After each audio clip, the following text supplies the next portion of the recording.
This young man is a champion warrior in the apocalypse. However, Tranlac is too bored living in a world filled only with zombies and monsters, so he decides to close his eyes and give up to end this single life. However, who would have thought that Tranlac would return 1 month before the apocalypse, suddenly resetting the entire server? This time, Tranlac is determined to shake this world up and wants to build a stronghold to avoid being lonely once again. While standing in contemplation, the young man receives a call from his uncle, requesting him to come to the corporation immediately. The young man smirks, believing that if he's needed, he must go, but this time he won't be naive, like in his previous life. Upon arrival, his uncle scolds him about the stock price being over 3 billion, while he had only sold 1 billion. He even pretends to be worried for Tranlac, but the young man seems uninterested. He really is a great actor. If it weren't for the apocalypse in the previous life, I would have heard those words from the mouth of Tranfi's son who designed the car accident that killed my parents and even plotted to take over the stocks left to me by my parents. I would have been foolish. Tranlac feels he was indeed colorblind in his previous life to see him as a good person. This time, Tranlac is determined to play him to the end, uncle. No one is threatening you. I have a feeling that the price of pork is about to rise sharply to 50 yuan per kilogram. It's not a dream. With 1 billion worth of pork, I could exchange it for 50 billion. I even plan to be bolder. 100 yuan per pound is not a problem at all. The uncle, upon hearing this, was furious but dared not speak out, silently cursing this nephew for dreaming so big. No different from a brainless fool, however, he didn't dare show it. He still smiled and tried to persuade Tranlac. Why not sell it for 15 billion to me? Let's see how that goes. Tranlac bluntly refused, stating that he had already sold it to someone else and had signed a contract. Wanting to take it back from the hands of the noble son was impossible. Suddenly a phone call rang and Tranlac decided to go out to handle business. At this moment, his uncle was visibly angry. This damn brat dared to refuse. Without saying a word, he had already dumped a big basket on me. He must be taught a lesson. Just as he picked up the phone, the person on the line announced, "Mr. Tran, we have found a Chinese herding dog with black fur and one ear missing. The photo has been sent to you. Please confirm if this is your lost dog." Tranlac suddenly held the person back. After the apocalypse, there were some pointless people who had nothing to do but rank the ability users of various systems, with Tranlac at the top of the fire system and Langdian, known as the Red Rose. At the top of the lightning system, known as the Lightning Law King, was a dog. Any creature that had not turned into a zombie could develop abilities, but it was a dog in the apocalypse, without food. Fresh dog meat was so delicious. How could there not be many people lurking around it? However, all those people failed except for Tranlac. He was the only executioner who could eat it. The young man was already very familiar with it. Just thinking about it made him drool. The sign to recognize this dog was that it had a bite taken out of its left ear. Tranlac looked at its face happily and thought, "Law King, in this life, we won't be each other's food anymore. Can we be companions? I promise to treat you well. I'll share any delicious food with you." After that, Tranlac decided to go rescue the dog and hoped it would accept him as its master before leaving. Tranlac also didn't forget to greet his uncle, but in reality, he wanted to see the face of the person who would definitely die in the apocalypse. An hour later, Tranlac arrived at the place where the dog was in a pitiful state.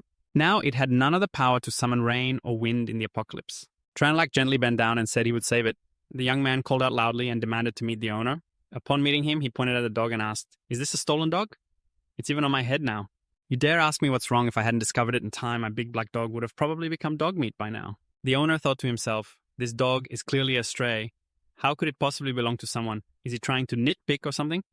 However, the customer is still king, so he politely replied that all the goods he bought were from official channels. Occasionally, there are similar dogs, so there seems to be some confusion here. Just like 1 out of 10, Tranlac opened his phone and threatened to call the police to interrogate the official channel he mentioned. In reality, the young man knew that every business had its scams, so no one was foolish enough to be checked. Just as expected, the owner became flustered and even considered taking action against Tranlac, but he had picked the wrong person. With a body trained for over 10 years, a petty man like him was nothing. After Tranlac twisted his arm, he knew fear and repeatedly bowed, then released the dog he claimed belonged to Tranlac. Ra, and not taking a single coin from you, the plan succeeded more easily than expected. Tranlac was ready to go bankrupt for it, but not spending money is still the best. Tranlac acted as if he had known it for a long time and called it as if it were real. "Little Black, come home with me." The young man felt through the dog's expression that it perhaps had an instinct. It could hear and understand human speech. The dog was indeed too smart to recognize the man standing in front of it. It decided to follow him because it had saved him. This action made Tranlac feel extremely excited. Indeed, there was an instinct that could tame the Thunderlaw King. Picking up a dog with an expensive supercar is not an easy task. Tranlac continuously petted the dog and named it the Law King. During this time, Tranlac wanted to cultivate a good relationship with the Law King. On the way, Tranlac stopped in front of a soldier's pedestal, and this person was Todai Tru from the previous life. Before he grasped the space travel, Todai Tru had used his body to support Tranlac. He even ended up being beaten to death to protect him from encirclement and escape. With this heavenly sacrifice, Tranlac regarded Todai Tru as a good brother and would definitely let him enjoy good food and drink in this life. Tranlak immediately invited Daitru to go out after work tonight, but Daitru bluntly refused, saying, "No, brother Tran, my mom said so. Men shouldn't learn bad habits," my mom said. "If you don't have any good intentions, you're either a rogue or a cultist." It's understandable because according to the timeline, Daitru and Tranlak are not very close yet. Daitru would carry out his mission here until the apocalypse came, and by then history would repeat itself, and they would definitely be good brothers once again. Just as they arrived home. The Law King was wide-eyed when seeing even the bathroom was enormous. "Law King, this will be your home from now on. Come on, I'll take you to bathe and revive your life." Tranlak didn't want to be like in his previous life. So foolish that the whole world was left with just him as a human. Nevertheless, the young man knew that in the future there would be some people with powerful and extraordinary abilities. Otherwise, they wouldn't have been able to outsmart him. Tranlak wanted to play big. Set up a gathering point to gather them under his command, just like the Law King.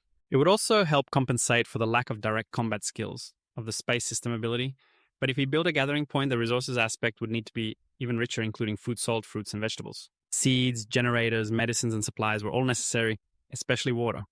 Tranlak pondered that all water sources during the apocalypse would be contaminated, and no matter what means were used, it couldn't be cleaned of viruses. The virus was in the water, and to drink safe and clean water, it could only rain.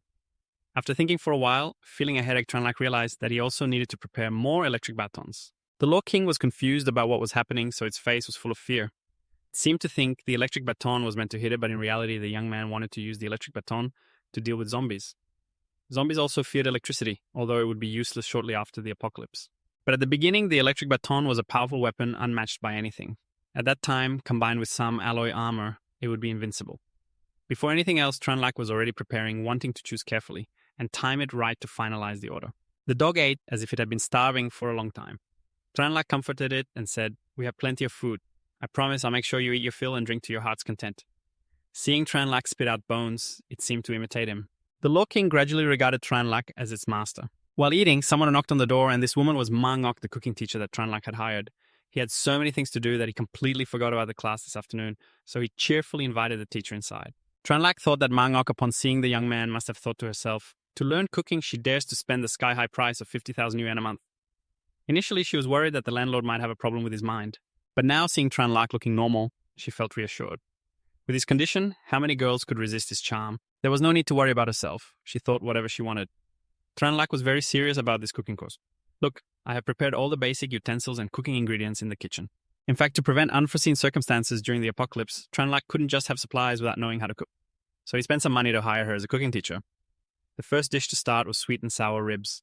The salary would be paid a month later, and it seemed this was also part of Tranlak's plan, because that time would also be the apocalypse. Who knows if he would have to spend any money at all. Tranlak continuously followed the teacher's instructions, cutting the bones into small pieces, placing the pan under cold water, and pouring oil. Tranlak was so clumsy that he spilled the entire can of oil, making the teacher think his house didn't spend money on oil. He couldn't even distinguish between oil and salt. After several failed cooking attempts this time, he made more progress than before, but it still seemed inedible. The young man showed helplessness, and even the Law King criticized Mangok. Now comforting him was of no use. The Law King tasted a piece and became extremely angry. It thought its master intended to poison it. According to Mangok, at least today, the kitchen was saved. After this process, Tranlak realized that he couldn't cook. But you can only find the royal chef. Mangok has caught the attention of Tranlak. He sees that her skills are not bad. It's a pity they didn't know each other in their past lives, and he doesn't know what she will be like in the future apocalypse. Anyway, it's better to be prepared than not. Mangok, let's see what fate has in store for you. I hope for a positive outcome for you. While still focused on looking outside, Tranlak suddenly spotted the two sisters, Mai Lin and Mei Lap. They are not simple. The older sister, Mai Lin, awakened the Fire Flame ability and became a leader. The Fire Flame ability user is known as the Stunning Rose of Flame, while the younger sister, Mei Lap, is even more impressive as a light type ability user. Although she is quite weak in combat, she's a strong assistant, and it is said that later she can use resurrection techniques. Tranlak feels this is a good choice. Children should choose, but adults like him want to devour all the youth. He immediately calls someone on the phone and assigns a task, giving them 3 days. Help me investigate information about the two sisters, especially what they like to eat. There is an old saying that to win a girl's heart, you must first win her stomach. Whatever they like to eat, Tranlak will like it too. Aren't you afraid that they won't obediently listen to you later because of food? Today is May 28th, which means there are 5 days until the apocalypse. Tranlak has managed to find out the preferences of the two sisters, Mei. Mei Lin likes Sichuan cuisine and grape juice, while Mei Lap loves fish, especially braised pig trotters, and enjoys watermelon juice. These remind Tranlak of the delicious flavors of braised dishes, and he thinks he should stock up a bit more. On May 29, with 4 days until the apocalypse, Tranlak has equipped himself with a super cool and awesome armor. Although it is very heavy, it is very safe. Tranlac is also very thoughtful, preparing an extra set to send to Todai True. 3 days before the apocalypse, Tranlac goes to buy an electric drill. With this, a single electric shock could easily kill several zombies. 2 days before the apocalypse. Tranlac spends money generously to buy a cart, and in the blink of an eye, it is June 1st, just 1 day before the apocalypse. Although he already knows, Tranlac still can't help but feel anxious, even unable to sleep well. I have come back to life once. That damn apocalypse can't come tomorrow, right? If it doesn't come, then all the supplies I've stocked up will be a huge loss. Or maybe it shouldn't come at all. I could sacrifice myself to protect all of humanity. Even if it costs me, I'm still a millionaire living a comfortable life in prosperous times. Isn't it better this way? Why must we go through the apocalypse and lose our humanity? At 8 o'clock on June 2nd, about an hour and 20 minutes before the apocalypse, Tranlac calls his uncle to inform him that he needs to talk. From my observations, the virtual currency prices will rise sharply soon, perhaps 8 to 10 times. But you know, all my money has been spent on pork. I want to mortgage all this stored pork to borrow about 500 million. By then, my 500 million could increase to 5 billion. I will definitely pay you back with interest. Otherwise, you can just wait for me at home. Now, I will go to your house to discuss this in person. By the way, I also remember to call Brother Phi. Let's invite him over. Uncle the boss seems very excited and tells Tranlac to come right away. The young man just stood up, preparing his things, thinking to himself, the apocalypse will also be the death day for you all. While driving, Tranlac carefully instructed Fa Wang to wait for him in the car and not to run around. While on the way, he sees Todai True still standing there nonchalantly. It seems he still hasn't anticipated anything. Although in the past life, without Tranlac's reminder, Dai True still lived very well, but since it concerns life, Tranlac still wants to remind him a bit. Dai True, hey, I told you this morning when I got out of bed I felt very uneasy, as if something big was about to happen. At 9 o'clock today, you must pay attention to your safety. It must be like that to Dai True. Even though he doesn't understand what is happening, still obediently agrees. In the end, both Uncle Trankian An and his son Phi are sitting there waiting and discussing about Tranlac the kid who wants to invest in virtual currency. Truly fearless dad says to the kid, this sector is developing so strongly now. But it has no real value, the son insists. But this is a money-making profession. How can there be a reason not to do it? Trankian An is a bit suspicious. This kid, Tranlac knows that dad is against him. Can he really make money? What scheme is he thinking of his son? Tranfi replies that he understands the psychology of investing in virtual currency is just like gambling. He spends money quickly. Very few people know. Can you find anyone who can earn 500 million in a short time? That's why he came to us. Just as he finishes speaking, Tranlac enters the door, his brother, in a very relaxed state. Coming out to greet him as if it were real Tranlac, you're still the cowardly cousin. If not, I would play with you. If you invest in virtual currency and make a profit, don't forget this cousin. Although Tranlac is feeling quite nauseous, he still has to hold back to be polite. Of course, that can't happen. If I earn $1 billion, I will give you a supercar right away. My brother, seeing that, came over to hug me and laughed. Ha ha ha, I remember your words. No regrets, I've already prepared food for you. Let's go inside and eat while talking. It's currently 9:15, and Tranlac just sat down at the dining table, eating like he was starving mindlessly, devouring food without thinking about others who were enjoying their meals, when suddenly a noise came from the room. The maid Tran Kian An told her son to go inside and check the situation. The apocalypse had finally arrived. Tranlac followed and offered to help in case they needed to go to the hospital. Tranlac seemed certain that it looked like the two of them were really going to die today. As soon as he opened the door, he saw a terrifying face surrounded by blood. Tufi immediately slammed the door shut. Tranlac, seeing this, still intended to open the door. Aren't we here to check the situation? How can we check if the door is closed? Regardless of his brother trying to stop him, Tranlac pushed the door open and used a stun gun to zap Tufi in the neck, causing him to faint. Don't worry, brother, I won't let you get electrocuted. It won't be that easy to die. Tranlac felt that being alive and then getting eaten clean would be more interesting. Just then, Uncle rushed over shouting, Tranlac, what are you doing? I will risk everything with you. At this moment, Tranlac wanted to balance everything. As Uncle approached, he would surely get zapped. Seeing him appear frightened and trying to hide, Tranlac laughed. Ha ha, what's wrong? Do you think you have electrical insulation? No matter how much you hide, the end result will still be getting zapped. Trankianan fell, hitting his head on the ground. Tufi was still alive, continuously reaching out for help. Tranlac crossed his arms and replied nonchalantly, Shut up, don't scream nonsense. I don't have a son like you. Your father is lying on the ground there. Seeing his father like that. Tufi, angry, tried to get up, but was bitten straight in the back by that monster. Tranlac was a bit interested and felt that such a spectacular scene couldn't be enjoyed alone. So once again, he used the stun gun to wake Uncle Trankian An. As soon as he opened his eyes, he saw his son being bitten mercilessly. All he could do was plead and cry. Tranfi is my nephew. Please save him. I admit I secretly deceived you about the stocks, but Tranfi knows nothing. He's innocent. Tranlac took the opportunity to ask what other crimes he had committed. Uncle was a bit startled, wondering why he was asking like that. Could it be that he knew about it? Once again, Tranlac leaned in and said, Uncle, think carefully about how you will answer. Your son can't hold on much longer. He's about to die, yet still refuses to admit his mistakes. Trankian An threatened to call the police. Seeing Tranlac still unmoved, he kept shouting curses. You beast! You dare to kill your uncle and cousin with your own hands. You're worse than a pig or a dog. At this moment, such vile words should be reserved for him. Tranlac gave Trankian a hard slap. I see you as useless. I kindly brought you to the corporation to work, and what about you? You plotted against them. How can you say such things? Now that it's come to this, your son is no longer intact. Tufi is about to be devoured. Trankian An could only helplessly reach out towards his son. Tufi, my son, I am his biological brother. Help him establish a company. There were no small attacks, but what was the result? He gave me 10% of the company's shares for charity. He deserves to die, and you too.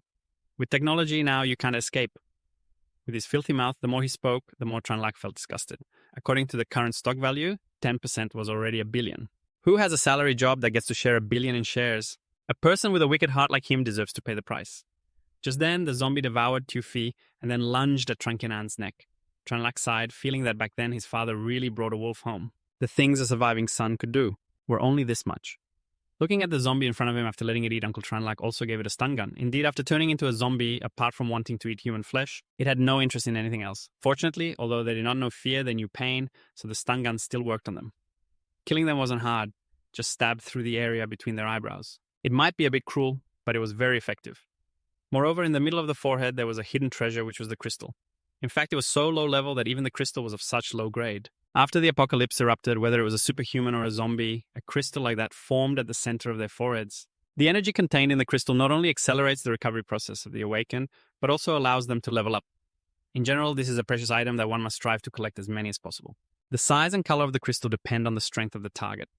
Depending on the strength, a fire-type superhuman or zombie will have a red crystal, while a wind-type superhuman or zombie will have a blue crystal. A space-type superhuman or zombie will have a purple crystal. Initially, Tranlac obtained a lightning-type crystal from the first method, which is a dark purple crystal, the size of an egg, just as predicted. From the moment the apocalypse appeared, the zombie that had just emerged was spotted by Tranlac at the gate. Tranlac felt intrigued as the zombie charged at him, and after dealing with it, he continued to collect his crystal. The spellcaster remained quietly seated in the vehicle, but looked out and witnessed everything, feeling that his master was truly ruthless. After approaching Tranlac, he said, I think it's time for us to awaken. It's not safe outside. Let's go home and wait until after awakening, then we can go out again. Upon arriving home, seeing several corpses lying around frightened the spellcaster. Tranlac told him to stay calm. He would gradually get used to it. The young man settled into a chair, preparing to take his first bite of an apple, when he noticed the body of the Spell King seemed to be undergoing a transformation. It appeared this was its awakening ability after the Spell King awakened. The first to taste it again was Tranlac continuously for a period like that. It seemed everything was complete. The power of innate abilities mainly depended on two aspects. The earlier the awakening, the stronger it would be, and the faster the growth of the superhuman ability, the stronger it would become. Spell King was undoubtedly a genius of the lightning-type abilities. Intelligence had doubled compared to before. Tranlac felt admiration but also teased, as even though he was human, he was still not as good as a dog dreaming. Tranlac's body also underwent a transformation, seemingly awakening, in the same way as the Spell King. The pain forced the young man to clutch his head, feeling a sharp pain in his skin. Tranlac felt he was also in considerable pain. After awakening, Tranlac decided to test the first phase, which was a bit forceful. This spatial attack consumed 1/4 of Tranlac's superhuman strength, but ironically, it couldn't kill the lowest level zombie in a few seconds. It was better to absorb the crystal and try to increase his stamina first. In the apocalypse, the levels of superhumans are divided into 110, and from level 10 and above, there are also levels for the Spell King and the Spirit Performer, both of which are king levels.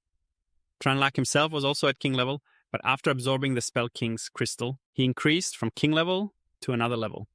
What that level was, Tranlac was unclear about, and even its effects were quite vague. The young man felt that he had not eaten, drunk, or played, and there was no one around. Life was incredibly dull. It would be better to die. At the current rate, if Tranlac absorbed about 20 more crystals, he could level up to a level 2 superhuman. Meanwhile, the Spell King was still unable to control himself, sparking electricity everywhere. He told it to try to condense the power of its body in its throat and hold it for a moment before spitting it out in the desired direction. The master instructed, so it obediently followed and successfully did it. Tranlac patted and praised it. Now they would head to the cold storage and continue to stock up on supplies. Tranlac pointed towards the supermarket, which was now full of zombies, so he didn't care about food anymore. Spell King, look at that big supermarket. Inside, there must be a lot of goods. A thief cannot go empty-handed. We have to take advantage of the situation. After all, it's all good stuff inside. We can't let the zombies lurking outside benefit from it. After saying that, Tranlac and the Spell King decided to enter. The first thing to do was to put on armor. Tranlac felt that if he could attack, he should reminding the Spell King to be careful and not too rigid, but to attack flexibly. At this point, whatever the Spell King said, it understood and coordinated very well. Tranlac went out to deal with all the zombies blocking the way into the supermarket. One zombie that was knocked aside still didn't understand what was happening, and the Spell King was also very confused. Tranlac directed the Spell King to separate them.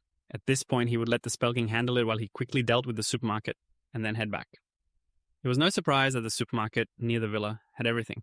Everything was high-end, so at this point, he could just absorb freely. The young man opened the space ability to store supplies and then threw all the necessary items into his own space. Tranlac was feeding the zombie with an electric rod while continuously picking fruits and snacks. The young man felt truly satisfied. With the spacious shopping space at zero cost, there was nothing more enjoyable. As soon as he stepped outside, he saw the Spell King running for its life because it was being chased by zombies. It was running while thinking about how its master would resolve the situation. Zombies are so light, yet I can't be like that. At that moment, Tranlac came out to comfort it, holding an electric rod to deal with the zombie chasing the Spell King. Don't worry, little one, you've tried hard. Just give it a little more time and you will be the best dog in the world. After hearing that, it was filled with energy. Now both the master and the pet would head to the cold storage. While they were walking, a car behind them honked continuously and shouted loudly, "Hey, car in front, wait! Do you know what's happening?" "I can't call the police," Tranlac replied nonchalantly. "It's clear that the apocalypse has come." After hearing that, the man hesitated a bit and suggested to Tranlac, "Let's go together. It'll be convenient to take care of each other." Tranlac bluntly replied, no need making him furious. After saying that, the young man continued to move. In fact, Tranlac was also considering taking in a few underlings, but at least they had to trust him. Otherwise, don't blame me for being cold-blooded. No matter how much gear I have, it's not infinite. I need to be careful. He looked around and remembered there was a shortcut to the cold storage nearby, but now it was blocked by many zombies. It seems that the only way to get through is to deal with them. You remind the law of the method to glide and protect yourself well. A horde of zombies rushed in to attack, and the electric baton was the true love. A few zombies that ambushed were knocked out. They even tried to bite, but Tranlac's armor was made of low-level zombie alloy. It couldn't be broken, haha. In the apocalypse, there's no one sharpening their teeth for you. Be careful not to lose your teeth. Later, you can only league, not bite. After saying that, he realized they wouldn't have a later. Suddenly filled with confidence, the electric baton ran out of power and Tranlac switched to panic mode. The dark face thought it was a joke, but who knew that the young man had prepared this meticulously? If this one runs out of power, there's still a spare. After taking down the zombies, he collected quite a few items. At this moment, the Law King still didn't understand where his master was taking him, clearly saying it was to the cold storage. Tranlac introduced the heavy-duty truck he had bought earlier. This truck was even stronger than the alloy armor with the electric baton. Tranlac brought it here to use today. Get in the car. I'll take you to broaden your horizons. With this powerful truck, the young man stepped on the gas and crashed straight into everything blocking the way. Even the cold storage door, Tranlac found this destruction quite interesting. In front of him were many zombies. If he dealt with hundreds of zombies using the electric baton, it would be slow and waste electricity, so he decisively crashed straight into them. It seemed much faster. The Law King was increasingly shocked by his master's brutality. 3 people standing high above observed Tranlac's actions and felt this person was incredibly strong. They thought this heavy-duty truck was much stronger than others. Compared to other trucks in their cold storage, the only girl in the group was very eager for Tranlac to take her away. However, after observing the man beside her, she thought without being close or hostile, why would he risk helping her? Is he the father of you guys? I see this driver is quite ruthless. Otherwise, there wouldn't have been what just happened. I guess this person knows our cold storage has supplies. He came here to move things and then left without caring about anyone. Relying on others is not as good as relying on oneself. We should directly rob him to secure the heavy-duty truck in our hands. The moment Tranlac stepped out, they saw he was wearing a set of armor. Now they discussed that if they could get Tranlac's equipment, they would be safe. What do you two think? We will rob him because this guy wants to steal supplies from the cold storage. It's really intolerable. The girl decided to go out and strike up a conversation with Tranlac, while the young man was still busy picking up the crystal shards. Thank you for exterminating the zombies here and saving us. After hearing these words, Tranlac guessed they wanted him to take them away. Just as she finished asking how many people were still alive here, she saw 2 men standing behind her, and they were in a position to grab Tranlac, not letting him move. Oh, beautiful, they just thanked me. Now they're turning against me and even making the first move. Tranlac felt that life was truly a joke. Harsh circumstances indeed twisted human nature. Kindness was the least valuable and most harmful thing in the apocalypse. They began to ask where the dog in the truck came from, because looking at its appearance, it hadn't been infected. Tranlac smiled because he was sure this time he didn't need to worry about revealing his spatial abilities. He unleashed electricity from his spatial abilities, giving each of the 2 a jolt to the chest. What do the dead know how to speak? The girl, after witnessing this scene, was extremely panicked and begged Tranlac not to kill her. However, the young man didn't let a single word in. What's wrong? Don't you know? Shame. She immediately ran away, continuously calling for help. Tranlac felt this girl could run really fast, so he had to rely on the Law King now. Following its master's command, it immediately lunged and bit straight into the girl's back, causing her to fall. Tranlac immediately gave her a jolt from the electric baton. I told you, if you're going to make a move, you should strike first. Now there are no more barriers. Tranlac was confidently shopping for a large haul, gathering everything in the warehouse from spices, seafood, chicken, duck, pork, trotters, and offal to quick-eat fruits and vegetables. After everything was settled, he had managed to acquire more than 60,000 tons of supplies. This is really too much. Today, the young man decided to go home and rest first, then head to the food warehouse to start his big shopping. Tranlac was very curious about how things were going over at the big pillar. While walking, someone kept waving and calling for him to stop the vehicle.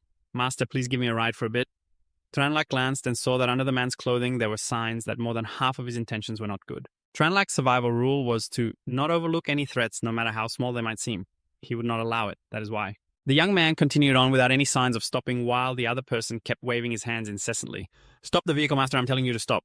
At this point, stopping is impossible. If he dared to block the way, it was likely that Tranlac would really crash into him, seeing how fast Tranlac zoomed past. He angrily shouted, "Green beans and watercress, do you want to run me over?" "You wait there, I'll give you a chance to see if I'll give you a beating." Unfortunately, Tranlac had heard the words he was mumbling, so it was his own fault for seeking death. Normally, harboring resentment would just mean talking behind someone's back or making a little move. But now, in the apocalypse after awakening their abilities, anyone could take lethal action and kill. Tranlac, feeling a bit lazy to take action, turned to provoke the Law King, making it furious. "Law King, did you hear what he said? He said he wanted to eat dog meat." The unfortunate thing was that the Law King, although not understanding everything, truly believed that the man had not said the two words dog meat. So it had to obey whatever its master said. The Law King opened the car door and jumped out, regardless of whether the man wanted to eat dog meat or not. If the master said he wanted you dead, then you definitely had to die. It then shot a bolt of electric fire straight at the man, causing him to be jolted around. Tranlac from inside controlled the last hit. "Don't use your electric power, Law King."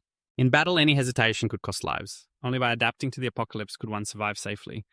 The Law King obeyed and lunged to bite the man's neck. And it was doing exactly what its master wanted. After everything was settled, both continued to live. The road in the villa area was too narrow. This truck probably wouldn't fit. Tranlac told the Law King to get out of the car and distract the zombies first. "You stop the vehicle, and I'll follow right after." Quick as lightning, the Law King jumped down, barking loudly to scare the zombies. "Wait a moment. Once the Law King escapes, the zombies will still return." By then, there would be free parking attendants for Tranlac, so he wouldn't have to worry about anyone coming close to steal the truck or vandalize it. Luckily, Tranlac's revival didn't cause any incidents. The big pillar hadn't turned into a zombie, so it should still be safe. He remembered in his previous life when the apocalypse broke out, he had hidden in a villa, apparently climbing over a wall to sneak into one, but unfortunately, Tranlac couldn't remember which villa the big pillar had hidden in. He only remembered it was one in the outer area. It seemed the only way was to use the old methods. The young man was calling out loudly as he walked, "Big pillar, can you hear my voice? Where are you?" The Law King also felt helpless because such loud noises would attract the zombies to its master. Tranlac stubbornly called out loudly, "Big pillar, if you can hear my voice, please respond." Fortunately, the big pillar had heard Tranlac's voice and recognized it was Trange. However, the woman beside him stopped him. "Big pillar, don't go over there. That guy is crazy. He doesn't even care about attracting zombies. If he wants to harm himself, that's fine, but please don't drag us down with him." The big pillar thought it was reasonable. It was indeed strange relying on Trange's head. How could he not know that doing this would be very dangerous? "Why use this method to find me?" Tranlac continued to shout loudly. "Can you hear me? Big pillar, don't be scared." The big pillar still decided to open the door and wanted to see what was going on. However, before he could step outside, he saw the zombies running wildly toward Tranlac. The young man also took the opportunity to give them a taste of the electric baton. The big pillar witnessed this and continuously praised the girl beside him, who was also terrified. The power of that electric baton was enormous. If he had it for self-defense, he wouldn't have to fear zombies anymore. No wonder he was so bold. The big pillar confidently revealed himself and called out loudly, "Trange, I'm here." As expected, Tranlac felt very happy that the big pillar was still okay. However, seeing Trantin standing beside him suddenly made the young man lose his joy. "Why did I forget about that green tea bitch? She's very scheming.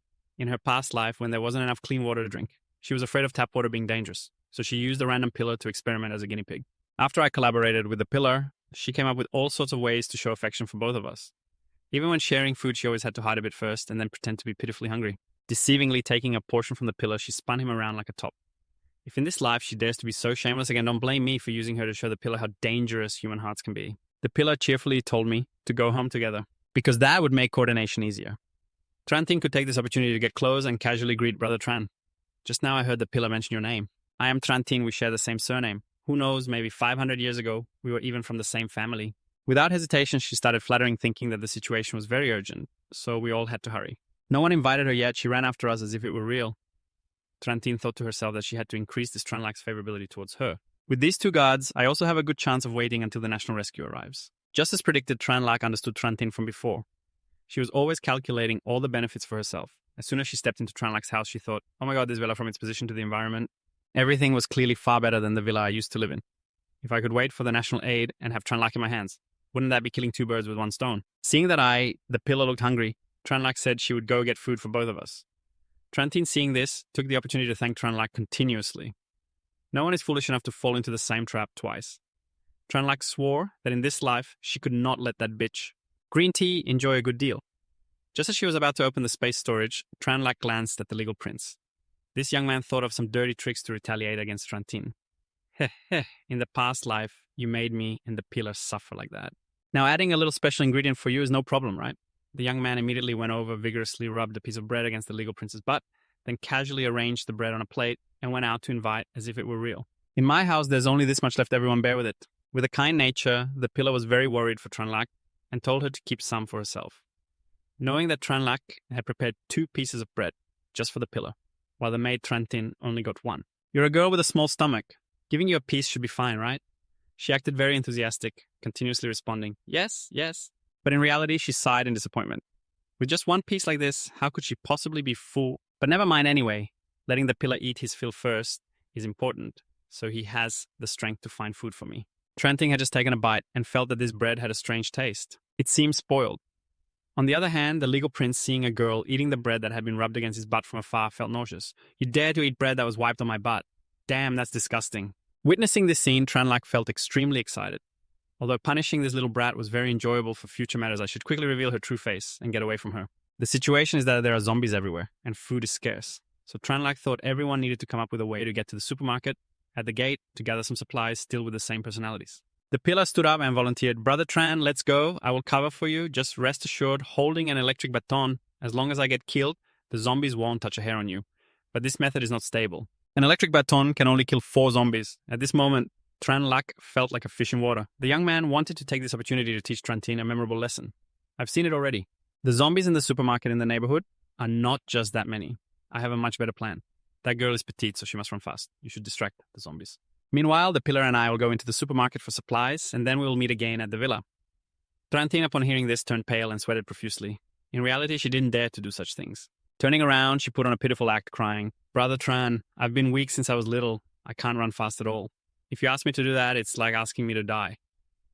Tranlac still pretended not to care much and asked directly, so what can you do? Let me distract the zombies while you and the pillar go. Get supplies, that should work, right? Still in a weak tone, Trantin replied, Brother Tran, it's not that I don't want to. It's just that since morning, I've only eaten that piece of bread you gave me. I'm afraid I won't have enough strength and will just be a burden to you both. Tranlac still insisted that she couldn't do nothing. You won't go on an adventure with Dai Tru while she sits back and enjoys the spoils. At this moment, Trantin stood frozen, not knowing how to respond. What's wrong with this Tranlac?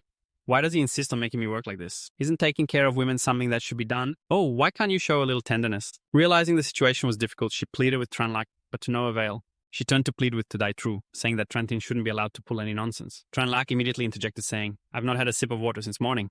My throat is about to catch fire, and it's because I didn't prepare some mineral water. As for the tap water, I don't even know if it's contaminated. Taking this opportunity, the young man wanted to make her eat a piece of her own medicine. Hey, Trantin, why don't you give it a try for me? After you try, I won't make you do it anymore.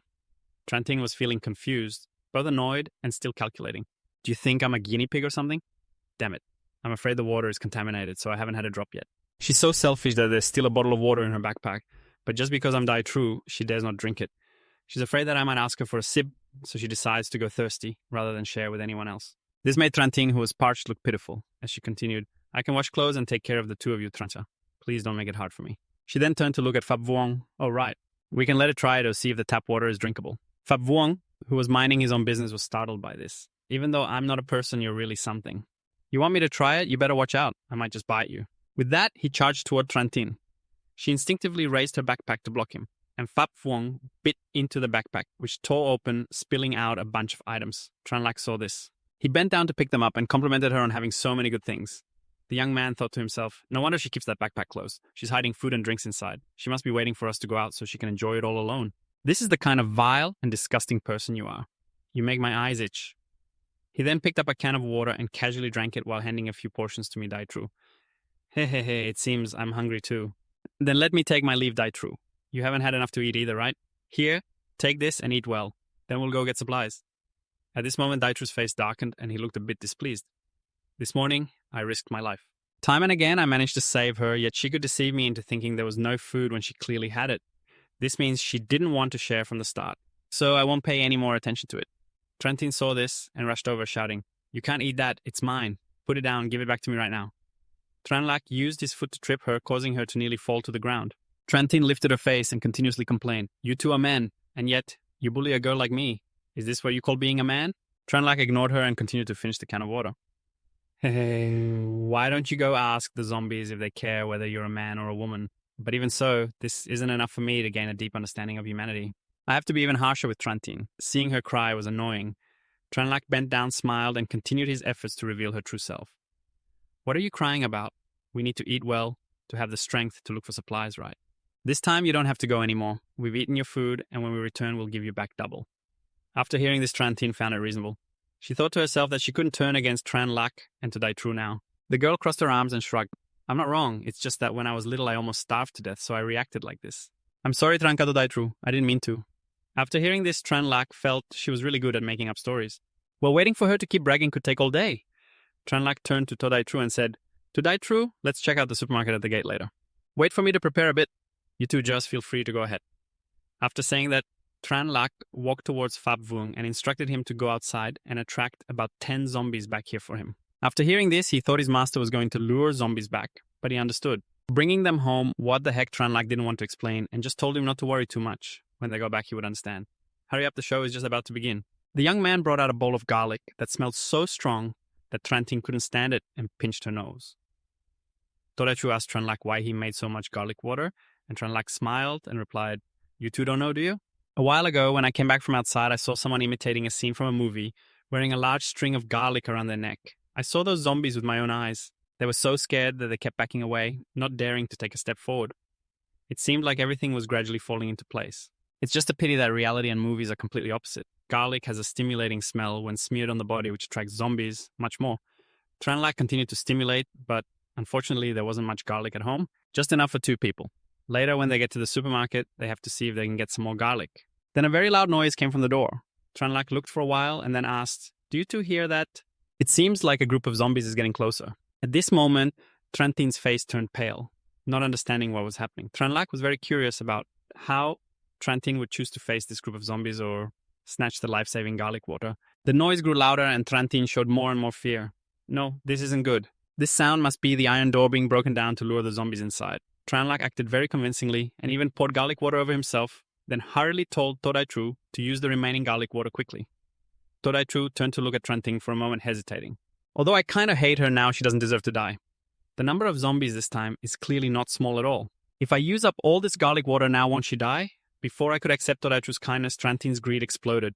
There was only 1 bowl of garlic water left, which meant there was 1 more person who could survive. Trentin didn't hesitate and immediately snatched the bowl of garlic water, pouring it all over herself. This action made Todaitru hate her even more. I originally intended to give this garlic water to her. At this moment, Tranlak revealed her true face, clearly seeing it now. Todaitru. After the apocalypse, don't casually treat anyone well because some people no longer deserve to be human. Trentin was now panicking, realizing she had just been tricked. "Tranlak, how dare you deceive me?" Tranlak straightforwardly replied, "I deceived you not, you jumping in by yourself. Did I hold a knife to your throat and force you to pour garlic water on yourself? To be honest, let me tell you, zombies are very sensitive to the smell of garlic. You are definitely dead." Trentin was completely shocked and she appeared more panicked than ever. "No, that can't be true. Please tell me that isn't true. I just want to live." "What's wrong with that?" Tranlak straightforwardly replied, "It's not wrong, but taking advantage of and bullying a kind-hearted person is wrong. Especially when that person is my brother. Borrowing your words, we all get to live, so sacrificing you isn't wrong." Tranlak decided to take off the armor that had just been drenched in garlic water and threw it into the space storage. Trentin was the one who was about to die.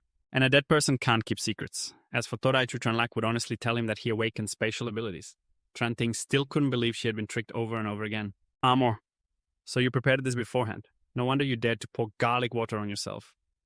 Tranlak turned to Todaitru and told him to find a room and hide in there, because having Todaitru here would only be a hindrance. At this point, Trentin could only kneel and beg, using her beauty to plead, "Tranka, please spare me this once. After this, you can make me do anything." Tranlak straightforwardly said, "I want you to die. If you die, I will spare you." Just then, the zombies had broken into the villa. Trantin angrily cursed Tranlac, but it seemed this was the last time she would get to curse. What crime have I committed against you, Tran, that since we met you have always targeted me? As soon as she finished her sentence, the garlic smell on Trantin attracted the zombies who rushed in to tear her apart. In the end, she was bitten to death. After everything was settled, Tranlac realized he had miscalculated. The house that had been his for over 10 years was now ruined. At this moment, Todai Tru came out, still hesitating, not understanding what was happening, and Tranlac stopped him. Todai Tru, just stop. Now is not the time for me to express my feelings. This house is so filthy that there's no place to step. Hurry up and help me clear this pile of corpses outside. Half an hour later, it was already dark, and that was when they managed to clean everything up. The pile of corpses was thrown outside, and I was completely exhausted. If only I had a maid, that would be great. Then there would be someone to help me clean up the blood. Just as I finished that thought, I remembered Mangok. She was a very reasonable choice, beautiful and quick at her work. I just didn't know if she was still alive. After thinking for a while, I decided to ignore that wandering thought regardless of whether Mangok was alive or not. For now, let's just focus on feeding the apocalypse. That way, it'll be easier to pull me up when I get on stage. But the urgent task at hand is to clean up this blood, which I definitely don't want to do. But I can't just sit idly by while Todai Tru does it. So the only option left for Tranlac is the Black Magic King. Forget about it. I bent down and smiled intimately at the Magic King. Hey, Magic King, look closely. Water must be taken like this. The rag must be washed like this to clean this area, which is all natural wood flooring. So you must wring it out thoroughly. In short, the task of cleaning the house is all yours. Only after everything is done can we eat. The Magic King's face showed a kind of helplessness, feeling like a dog that gets bullied without doing anything. It could only resent life, thinking that its master was even worse than a dog. Todai Tru was worried that there wouldn't be enough to use, so he invited Tranlac to the supermarket to find some supplies. At this moment, Tranlac revealed that the supermarket was just filled with useless stuff. There's no need to rush because I have something much better. After that, the young man invited Todai Tru upstairs to have a few drinks. Witnessing such a lavish spread of food left Todai Tru speechless. This pile of food just appeared out of thin air.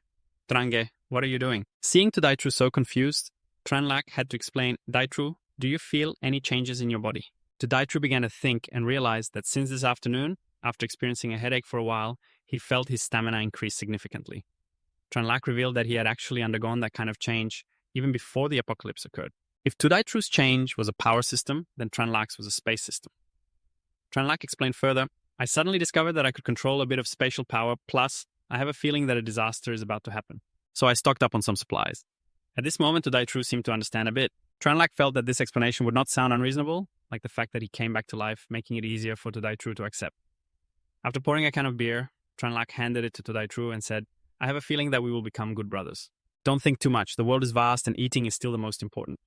Todai Tru still hesitated and felt it was a bit wasteful since there was too much food here. He wanted to clear some away, leaving just 2 or 3 dishes. Tranlac felt that if there was leftover food, the Magic King would take care of it because, after all, it hadn't eaten anything.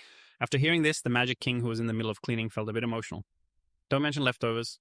When I was still wandering, water on the street to drink is already a blessing. Thank you very much, Master. However, after looking at himself, the Magic King cried out in despair, because after all, this cleaning job was really meant for dogs, wasn't it? After eating to satisfaction, Tranlac handed Todai Tru some crystals and told him to absorb the energy from these crystals because they could quickly increase the user's strength after hearing about these. After pulling it out from the zombie's brain, Todai Tru was completely stunned. Now both of them would return to the room to absorb the crystals. Tranlac didn't forget to remind Todai Tru that if he couldn't take it anymore, he had to stop immediately. From now on, don't call me Trange anymore, just call me brother. Back in the room while absorbing the crystals, Tranlac thought it was strange. Based on my past life experience, I found that absorbing 8 crystals at once was enough. But now I had absorbed up to 20 crystals. By the 20th crystal, I felt a throbbing in my head, and it seemed like I had leveled up. What is going on? In my previous life, it took me 14 days to level up. Right now, it's only the first day of the apocalypse, and I've already reached level 2. Right now, it's only the first day of the apocalypse, and I've already leveled up to level 2. Tranlac is at level 2 of spatial abilities, and he feels that he can still absorb many more crystals. The young man is very curious about the limits of this absorption, so he will test it to the end. As of now, Tranlac has absorbed 42 crystals. Not only has he absorbed 42 crystals, but he can also condense void swords, although he can only hold them for 5 seconds.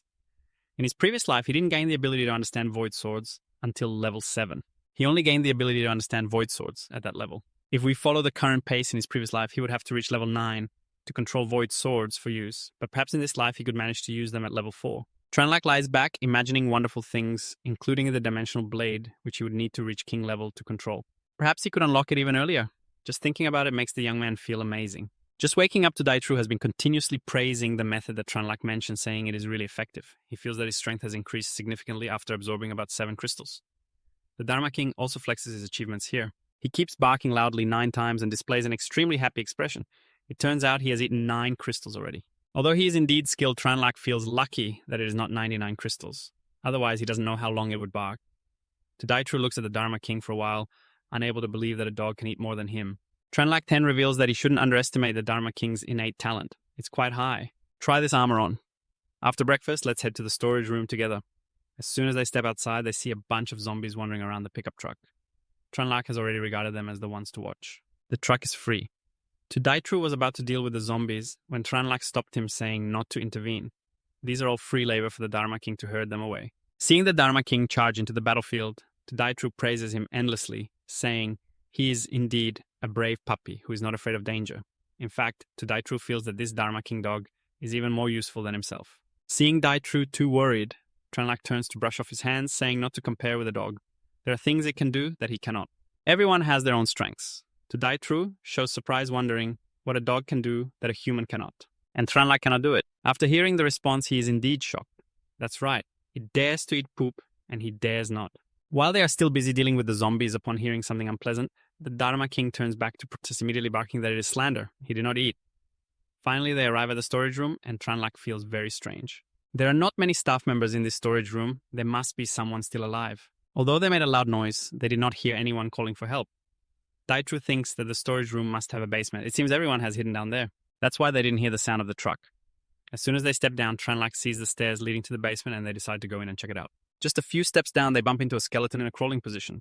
However, it has no flesh left on its body. A normal zombie would definitely leave some meat behind after eating a human. Could it be that there is some small mutated creature in the storage room? Perhaps ants or rats. However, both of these species live in groups, so there must be a considerable number. Tranlac feels that he cannot take the risk. If there aren't any, that's fine. Safety is the most important thing. Suddenly, a loud noise rings out, and they see a swarm of rats running towards them. Tranlac urgently shouts for everyone to run quickly, but the Dharma King seems to still be lagging behind. The Dharma King seems to want to confront the rats. Tranlac reminds him to be careful. There are many rats chasing them because they are very hungry for human flesh. Human flesh is still the best. Charge at them. A rat rushes in and bites Tranlac on the back, causing him to fall flat. This is really chaotic. In this situation, when taking action, one must not hesitate. Tadaitru is also attacked by rats all over. They begin to work together to let these rats taste electric batons. Fortunately, the electric batons are enough to electrocute them, but the rat that just attacked is clearly a mutated being. In fact, whether they are survivors, zombies, or mutated creatures, their strength will gradually increase. However, there will always be individual mutations that can expend additional life potential to make their strength surge. Although it is said that they have grown significantly, their lives will also be shortened. But when encountering the living, it is indeed like stepping in dog poop. The bad luck is indescribable. Seeing the giant rat fall, the mouse felt this was its opportunity and immediately charged at it. The giant rat quickly aimed its electric baton at it, thinking this would kill it, but it was useless and seemed ineffective. The mouse continued to rush in, biting at the giant rat's neck. It seemed that if it got bitten one more time, the armor would be pierced.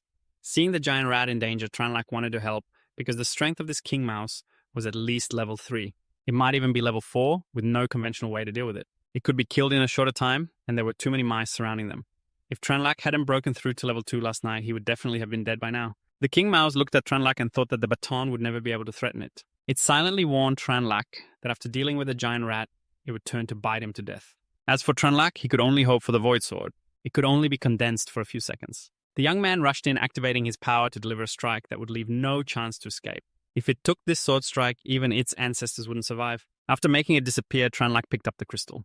This crystal was quite large, along with its incisor. Tranlac felt that he didn't have enough strength, so he asked the giant rat to see if it could be pried out. After trying their best, they both collected the giant king mouse's teeth and continued down to the basement. The giant rat was very curious about how large Tranlac's spatial ability was. Tranlac flexed a bit, saying it wasn't too big about the size of this storage room. Giant rat? It's because I have stocked up on so many supplies. You absolutely must not let this slip out, okay? Remember, no matter who it is, don't say a word. The giant rat also promised that even if it was beaten to death, it wouldn't reveal this secret. Suddenly, the entire basement went dark, as if the power was out and they needed to hurry home. A little while later, it was dark, and they finally returned home. Tranlac turned to the giant rat and said, "Giant rat, the king mouse today was too dangerous. I think we should stay home for now. Leveling up is safer. Based on my current crystal absorption speed to reach level 3, I need at least more than 3 days. If you're bored at home, you can use it to play games. Or watch movies." After saying this, Tranlac handed the giant rat an iPad. In 3 days, almost all the chopsticks in the house had been used up. Tranlac turned to look at the Law King and sighed, wishing it knew how to wash chopsticks. The Law King turned to look at its master, feeling speechless, and could only curse silently. If you're going to be a master, at least act like a decent person. For the past 3 days, all it did was eat and wait to die. Playing around made Tranlac feel exhausted. While drinking a bottle of water, Tranlac asked the Law King, I remember you leveled up to level 2 yesterday, right?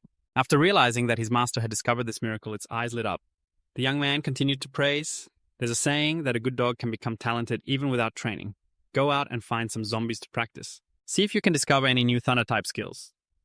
Just as he finished praising, he saw the Law King quietly preparing to step outside. Tranlac called it back, giving it even more hope. Do I not need to go anymore, or are you worried about my safety and want to remind me of something? In reality, it had fantasized too much. Its master called it back to ask it to take out the trash. At this point, it really wasn't treating it like a dog anymore. As it took 2 bags of trash outside, Tranlac sighed, showing disappointment. It really made it hard for people not to worry. I wonder when you'll learn to clean up and take out the trash by yourself. You're already a grown dog. I don't know how to do it myself. Even Tranlac felt that the Law King was truly pitiful. It had reincarnated in the wrong place. Suddenly Tranlac remembered Mangok. Now he felt he really needed Mangok to take care of his daily life. He remembered she lived in the staff dormitory of a 5-star hotel nearby. Alright, wait until I level up to the 3rd tier. I will immediately go see how she is. During the rest and recovery on the bed, Tranlac had a breakthrough. In his previous life, it took him half a month to achieve a breakthrough. But now it only took 3 days, and Tranlac is officially a 3rd tier ability user. Oh, you should be happy, because in this life you follow me and I don't need to sneak attack you like before. The duration of the Void Sword has also increased from 5 seconds to 20 seconds, so finally, I can take it around until dawn. I will set off to find Mangok and supplement a large amount of crystals. It was wonderful. On the 2nd day, Tadaitru and Tranlac decided to go out to find Mangok, and they arrived at the staff dormitory. Just as they were feeding some zombies with electric rods, someone opened the door. It was the hotel staff, Liu Van Bach. He kept calling for help. 2 big brothers, save us, save me. Tran. Lac felt really lucky. He had been dealing with this hotel for half an hour and finally met a living person. The young man turned around and asked if he knew Mangok. Upon hearing this question, the staff member nodded continuously, saying he knew her was in that room, but she wasn't here right now. On the morning of the disaster, there was a trade conference, so she had been called away to prepare food. After saying that, Tranlac lifted him up and made him lead the way. On another front, Mangok was being bullied. Lam Yini, a rising star, was constantly shouting, I told you to move over there. Do you hear me? After being rescued, I will report you for making me suffer. The hotel manager sitting next to her was also shocked.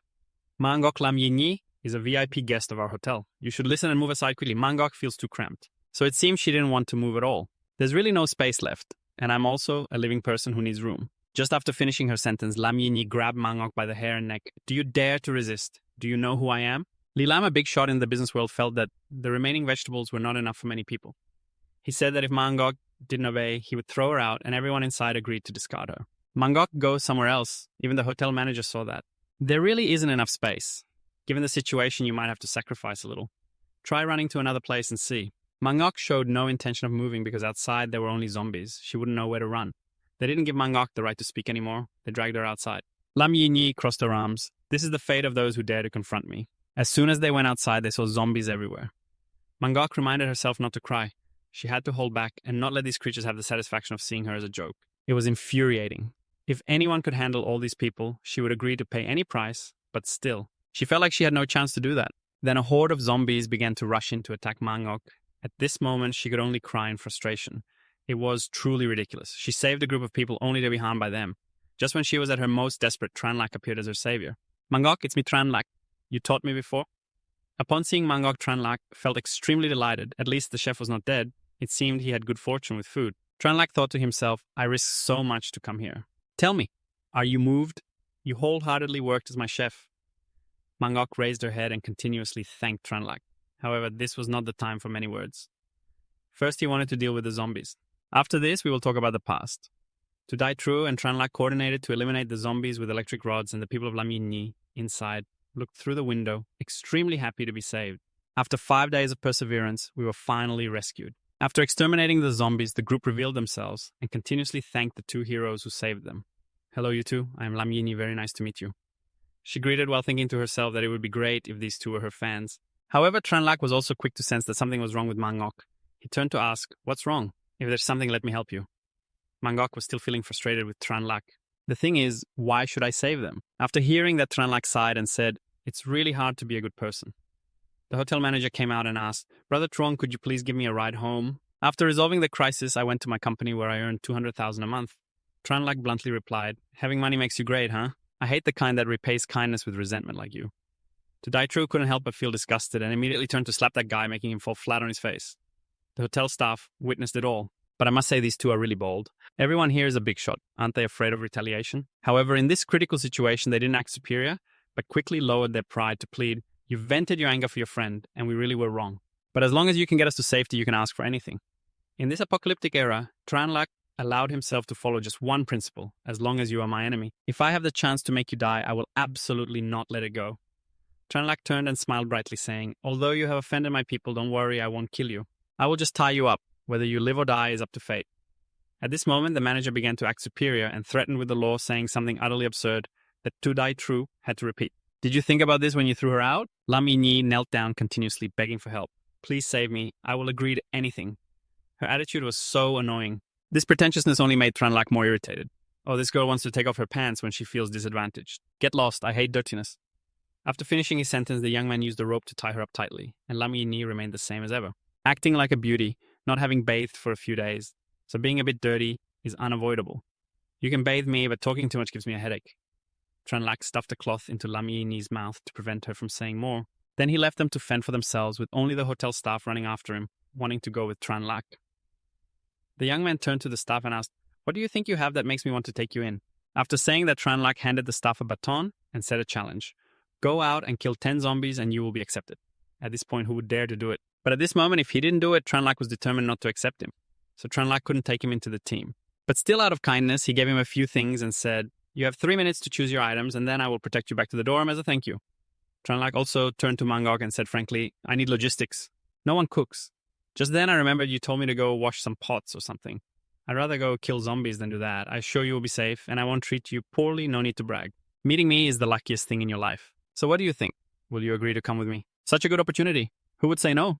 Mangok nodded eagerly, welcoming her to join. "Wait for me to take that guy back, then we'll go home. It will be a great celebration. And of course you will cook as soon as we get home." Tranlac asked Mangok about space and power, as I just mentioned to you. That is my special ability. "And what about you? In these 5 days, have you felt anything or awakened any abilities?" Mangok held her head, recalling that indeed on the 3rd day, she felt a little headache. But whether she had powers or not was unclear because she always felt hungry and didn't pay much attention. Tranlac smiled and replied, "Awakening skills on the 3rd day can't be said to be too good, but it definitely isn't bad. Now listen to my guidance and try to feel the energy in your body slowly." Mangok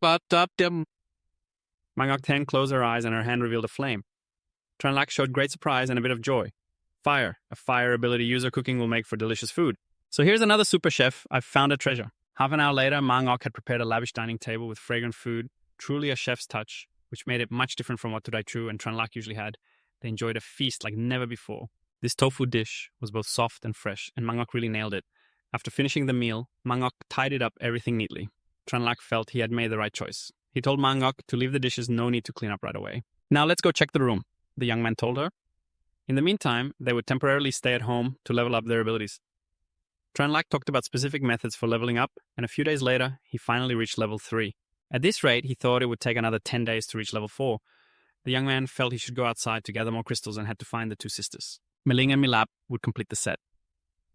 10 days later, Tranlac was curious if they had endured the hardships of the apocalypse yet. Although now wasn't the best time to recruit them, it would be good to check on them to avoid being outmaneuvered by someone else. After all, that was the technique to recover someone with abilities, and not having it in hand would be risky. Tranlac decided to go out with To Die True to gather crystals first, but reminded Mangok that while they were away, she should not open the door for anyone, no matter who it was or what they used. Even if someone was dying right in front of her, she must not open it. She should keep the window shut and not stick her head out. She definitely should not go outside. If anything happened to her, she would have to bear the consequences. After saying this, they went outside. As of now, it was getting dark. After a process of feeding the zombies with electric shocks, they had collected about 500 crystals. Tranlac stretched, feeling that was enough. He remembered the sisters living in the neighborhood ahead, so he decided to go check on them. According to his memory, they lived in building number 3, room 201. Tranlac bent down and told Phap Vuong to go up to room 201 on the upper floor and sniff to see if anyone was home. Phap Vuong felt this was the first time it was doing something a dog should do. However, after sniffing for a while, it growled angrily and barked loudly, thinking it had discovered something. It turned out to be a white cat. Because Phap Vuong bit it, the cat was crying in a high-pitched voice. Tranlac thought this cat was so cute that he wanted to take it home as a pet. He went over and told Phap Vuong not to hurt it. Suddenly, as he approached the cat, Tranlac heard a voice that sounded human saying, "Hoo, get this stupid dog away from me." Tranlac realized this cat had a telepathic ability. What a surprising find. "I have to get it." He leaned on his hands and scolded Fabvung for being rude, then lifted the cat up. It seemed like they could understand each other's thoughts just by looking into each other's eyes. The cat and Tranlac could understand every thought. He thought, "I won't provoke it. That dog just bit me for no reason. I am truly unfortunate." And Tranlac thought to himself, "Yes, indeed, that's so unfortunate." The cat continued to use telepathy and asked, "Do you have dried fish?" "I feel like you do." Tranlac showed great surprise. "How did it know? What was it based on?" "But I don't mind giving it some. After all, if it eats my food, then it will be my cat." While he was petting the cat, a girl on the upper floor shouted, "Let go of my Me-Fan." It turned out to be Me-Lap, and this cat, Me-Fan, belonged to her. However, in his previous life, Tranlac had never seen this cat, nor had he ever heard the two sisters mention it. Me-Lap came down looking angry. "Give me back my Me-Fan." Tranlac felt this trip was already worth it. Me-Lap came down and snatched the cat, then looked at it with great affection, apologizing. It seemed that now the two sisters Meline and Me-Lap were not together. If Meline were here, she definitely wouldn't let her sister take such a risk by coming down alone. After snatching the cat, Me-Lap turned and walked away while the cat kept struggling. "Let me go. He has dried fish on him. I want to eat dried fish. He's not a bad person." The cat kept wriggling and ran down, then ran towards Tranlac, looking at him with very sparkling eyes. It hadn't eaten dried fish for over a week. "Give me one." Tranlac wanted to seize this opportunity to win over the younger sister. He bent down and told the cat that there must be dried fish at the shopping center outside, so let me take you there. "Does anyone want to cooperate to find supplies?" Me-Lap hadn't even had time to reply when the cat answered for her. "I want to go. I can sense this person means no harm. He can be trusted." Me-Lap was still a bit hesitant. Seeing this, Me-Fan also seemed annoyed, clinging tightly to Tranlac. "Then you don't go anymore. Let me go with him. You just stay home as usual and wait for me to bring food back for you." Me-Lap had heard all of the cat's thoughts. So she agreed. "Okay, I will go with everyone. Wait for me a moment. I will go upstairs to get some things." Me-Lap had just come down and saw a different outfit. She curiously asked about the people who would accompany her, and Tranlac introduced them as well. "This is my brother, the Great Pillar, who corresponds to a warrior in the game, and this dog is my partner named Lightning King, a Thunder Mage. You can call it Thunder Mage Me-Lap, who seems to be very surprised. A dog that can unleash lightning." It seems that not only Me-Fan has special abilities. Tranlac also introduced himself as someone with powers equivalent to a space mage, then turned to ask Me-Lap. She shyly replied, "You must know that Me-Fan has the ability to communicate with others. My name is Me-Lap, and I suddenly acquired special abilities." Equivalent to a pastor, while they were greeting each other, a horde of zombies rushed in. Me-Lap said she could help boost everyone's strength a little. After receiving energy from Me-Lap, Tranlac felt his power rising to a new level. Perhaps she has only reached level 1, but she can already increase about 1/3 of Tranlac's strength. Tranlac told everyone to step back so he could charge forward, but Me-Lap volunteered, saying, "No, I haven't fought zombies before. This zombie is just right for me to practice on. Sooner or later, I have to do this anyway." Weak on the outside, resilient on the inside, no wonder she could survive until the end. However, the power of the dough stick has its limits, so Tranlac told the Great Pillar to hand the club to Me-Lap. Me-Lap closed her eyes, reminding herself not to be afraid, encouraging herself that she could do it. Then she took the club and struck directly at the zombies. Tranlac watched, amazed at how brave this girl was. After killing the zombies, the girl kept vomiting non-stop. Tranlac handed her a bit of water. On another note, the cat, Me-Fan, couldn't resist the craving for dried fish and was feeling quite frustrated. "When will we go look for dried fish?" They felt they had gathered quite a lot on this floor of the shopping center. Tranlac told Me-Lap to take a bag and fill it with as much as possible. The young man turned to look at the cat, feeling that its awakened abilities were probably not just simple psychic powers. After all, it had special abilities. This spiritual connection was not something that could be controlled by early-stage psychic powers. Tranlac believed that such a rare cat should be kept close. He decided to tempt it with dried fish, saying, "Come with me, and I'll make dried fish for you." Me-Fan, being a glutton, immediately wanted to go with him. Behind Me-Lap, a zombie approached. Fabvung immediately got excited, barking that there was danger. Turning around, he saw a huge zombie standing behind Me-Lap. Unfortunately, she tripped and the zombie kept screaming, "I'm so hungry, let me eat you." The girl ran away in panic but collided with Tranlac, who was standing in front. He sighed at encountering another mutated creature. This zombie looked like the devourers he often faced in his previous life. In his memory, their strength was very strong with good defense, knowing how to use bullets for attack and self-detonation. Looking at its physique, they were probably level 3. Tranlac reassured Me-Lap, "Don't be afraid, I'm here." The young man began to use his strength technique. Seeing a good opportunity, he immediately attacked, slicing straight at it. Unexpectedly, with just one strike, he made it disappear. However, its corpse was quite disgusting, so he didn't want Me-Lap to see it. The girl nestled into Tranlac's chest, thinking that he could kill this terrifying monster with one strike was really cool. The scene was no different from those romance stories where the girl, after being shy, would have the man take her hand. After escaping from the danger, when she opened her eyes, Me-Lap found herself safe. She was still overwhelmed by Tranlac's coolness. Their eyes met, and then Me-Lap turned away shyly. Lak was very puzzled by this reaction. After all, he didn't expect the appearance of this devourer to have such an effect. The hero saving the beauty, although outdated, was still very effective. Taking advantage of this opportunity, the young man suggested, Melak, let's form a team of 5 so we can support each other. At this point, if they fell into the net of love, how could they refuse? Upon receiving her agreement, Tranlak continued to coax the girl to come home with him. We have also gathered quite a few crystals already. Later come to my place to get acquainted and have a meal together. However, Melak was still a bit hesitant because she had to wait for her sister to return. If her sister came back and didn't see her, she would be very worried. Maybe I should wait for my sister to come back before I go. Mi-Fan was drooling and seemed unable to resist the craving for dried fish any longer. It kept begging its owner, wow, why are you refusing? Can't you just leave a note? Milin won't worry anymore. Besides, I have a feeling Milin won't be back today. Also, he said he would make us braised fish. No matter what, I have to go today. I want to eat fish. Eat fish. I'm so tired of this. Melak reluctantly agreed because of it. As soon as they arrived at Tranlak's house, both Melak and the kitten were surprised. How could there be so much delicious food here? After finishing the meal, Melak insisted on going back, fearing her sister would come home and not find her. However, Tranlak was very adamant that it was dangerous outside. If Melak went back alone, it wouldn't be good. The young man then came up with an idea. Actually, it doesn't matter where I am. How about I move in with you and my Nangok? Tranlak mainly wanted to wait for that Lindiem. He added, I think there's definitely no one next to your house. It would be easy for us to take care of each other if we moved over there. Melak agreed immediately, thinking this was not just about taking care of each other. Clearly, it was Tranlak taking care of her. In an instant, they had made that decision. Immediately, Tranlak told everyone to pack their things and prepare to move. When they arrived at Melak's house, she invited them. How about everyone stays at my house? I have 4 bedrooms and a living room, just enough for us to stay together, if you don't mind. Tranlak was secretly delighted. This was a great opportunity for him. After the agreement, they all went into Melak's house. Tranlak was considerate and even prepared fruit for dessert after the meal. Melak grew fonder of him as the days went by. The world outside was extremely dangerous. But Tranlak not only protected himself, but also cooked for her in the dark, when the power was out bringing light to her and serving her her favorite watermelon. The girl couldn't contain her feelings and rushed to hug Tranlak. Brother, I feel that the luckiest thing in my life is meeting you and my sister. At this point, Tranlak was speechless. His motivation was too high, so he was at a loss. It was a pity that he had just met Melak today. If he rushed, everything would go wrong. The young man calmly said, in the future, we will all be friends helping each other. It's necessary to do this, so there's no need to be so polite with me.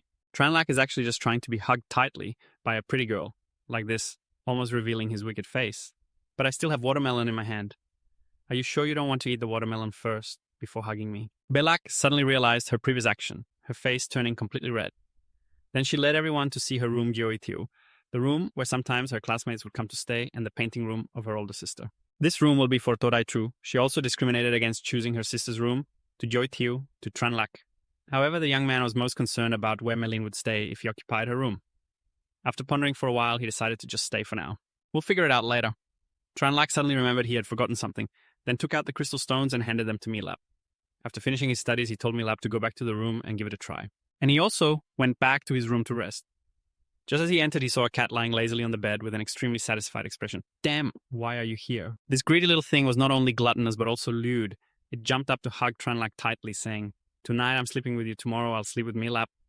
Tranlak was left speechless. Oh, you still know how to be fair. Truly a wicked cat. Well then, let's do a double attack. Today, I will slowly pamper you now. Let's cultivate together.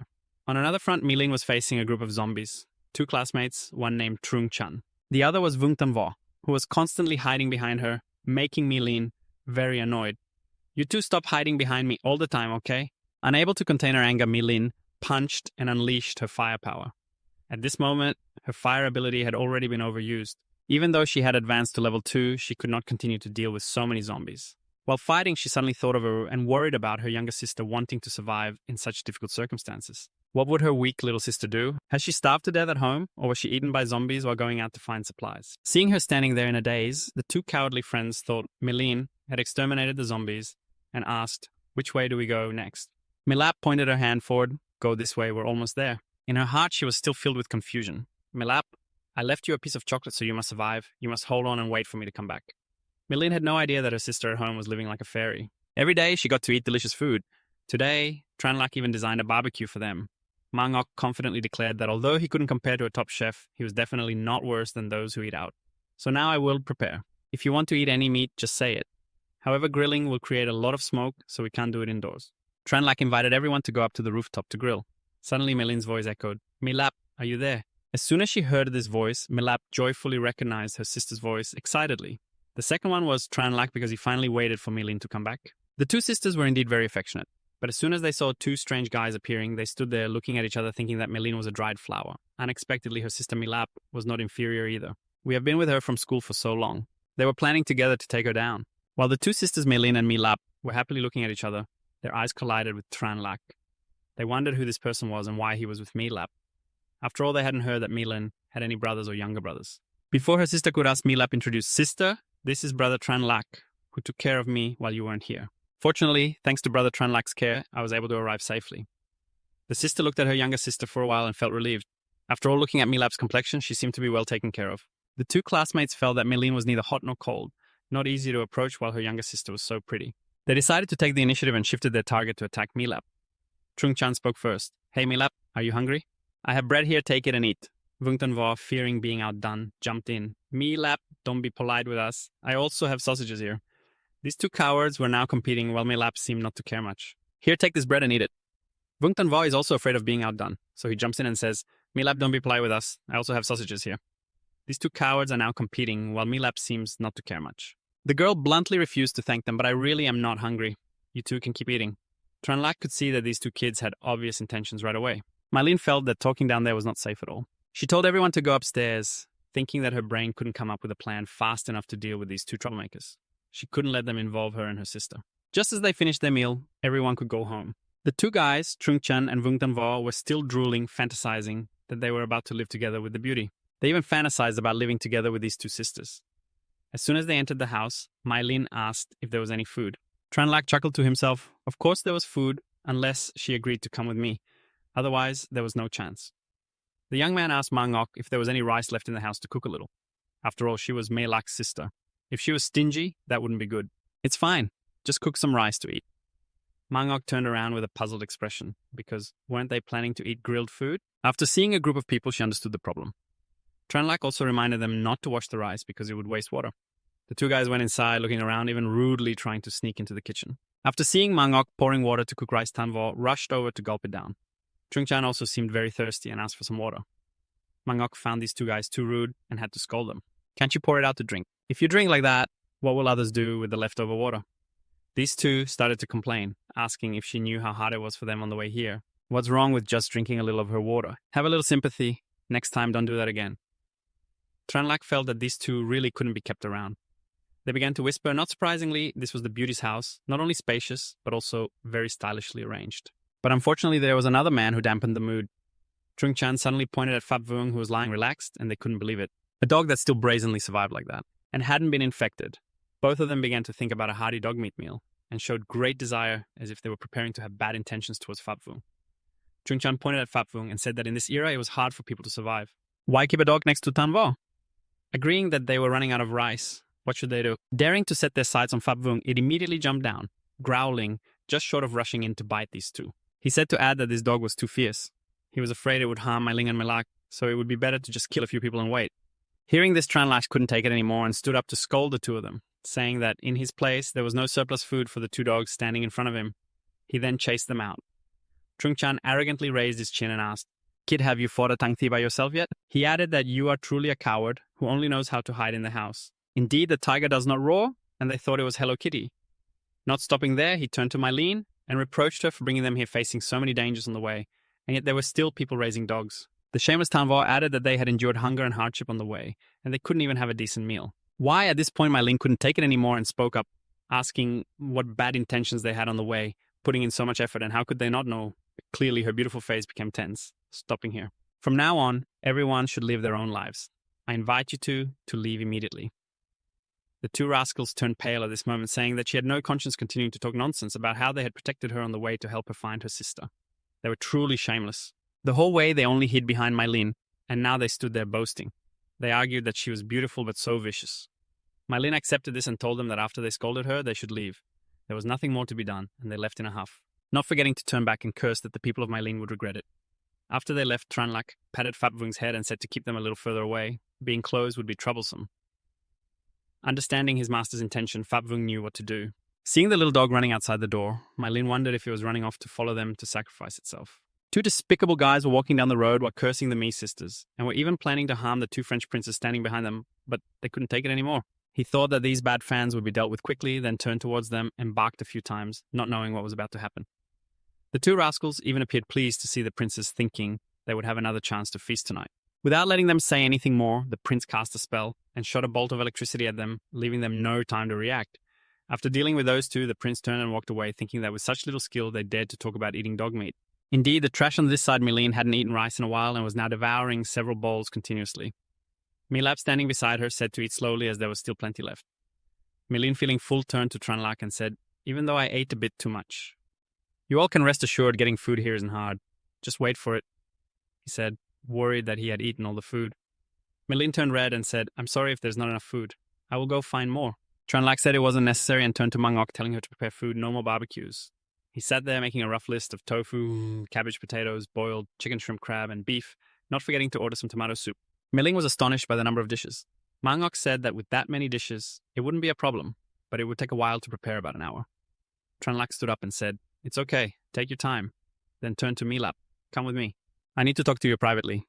Milap obediently followed. Meline looked on suspiciously as a man and a woman mysteriously entered the same room, wondering what they intended to do in Milap's room. Tranlak pressed both hands against the wall, leaning close to the shy girl, making her blush. He said, "From now on, if you follow me, you won't have to worry about food anymore." His face moved closer to hers, adding, "Don't you feel very safe being with me?" Milap didn't feel scared at all in this situation. She felt hot standing so close. Tranlak's gaze was quite mischievous as he asked her if Meline would listen to him like she did. After thinking for a moment, she realized that with a strong-willed person who wasn't used to Tranlak, she would definitely not listen to him. Tranlak then asked, "Between me and your sister, who do you think will lead everyone to survive better?" "Of course it's me, Tranlak," she replied softly.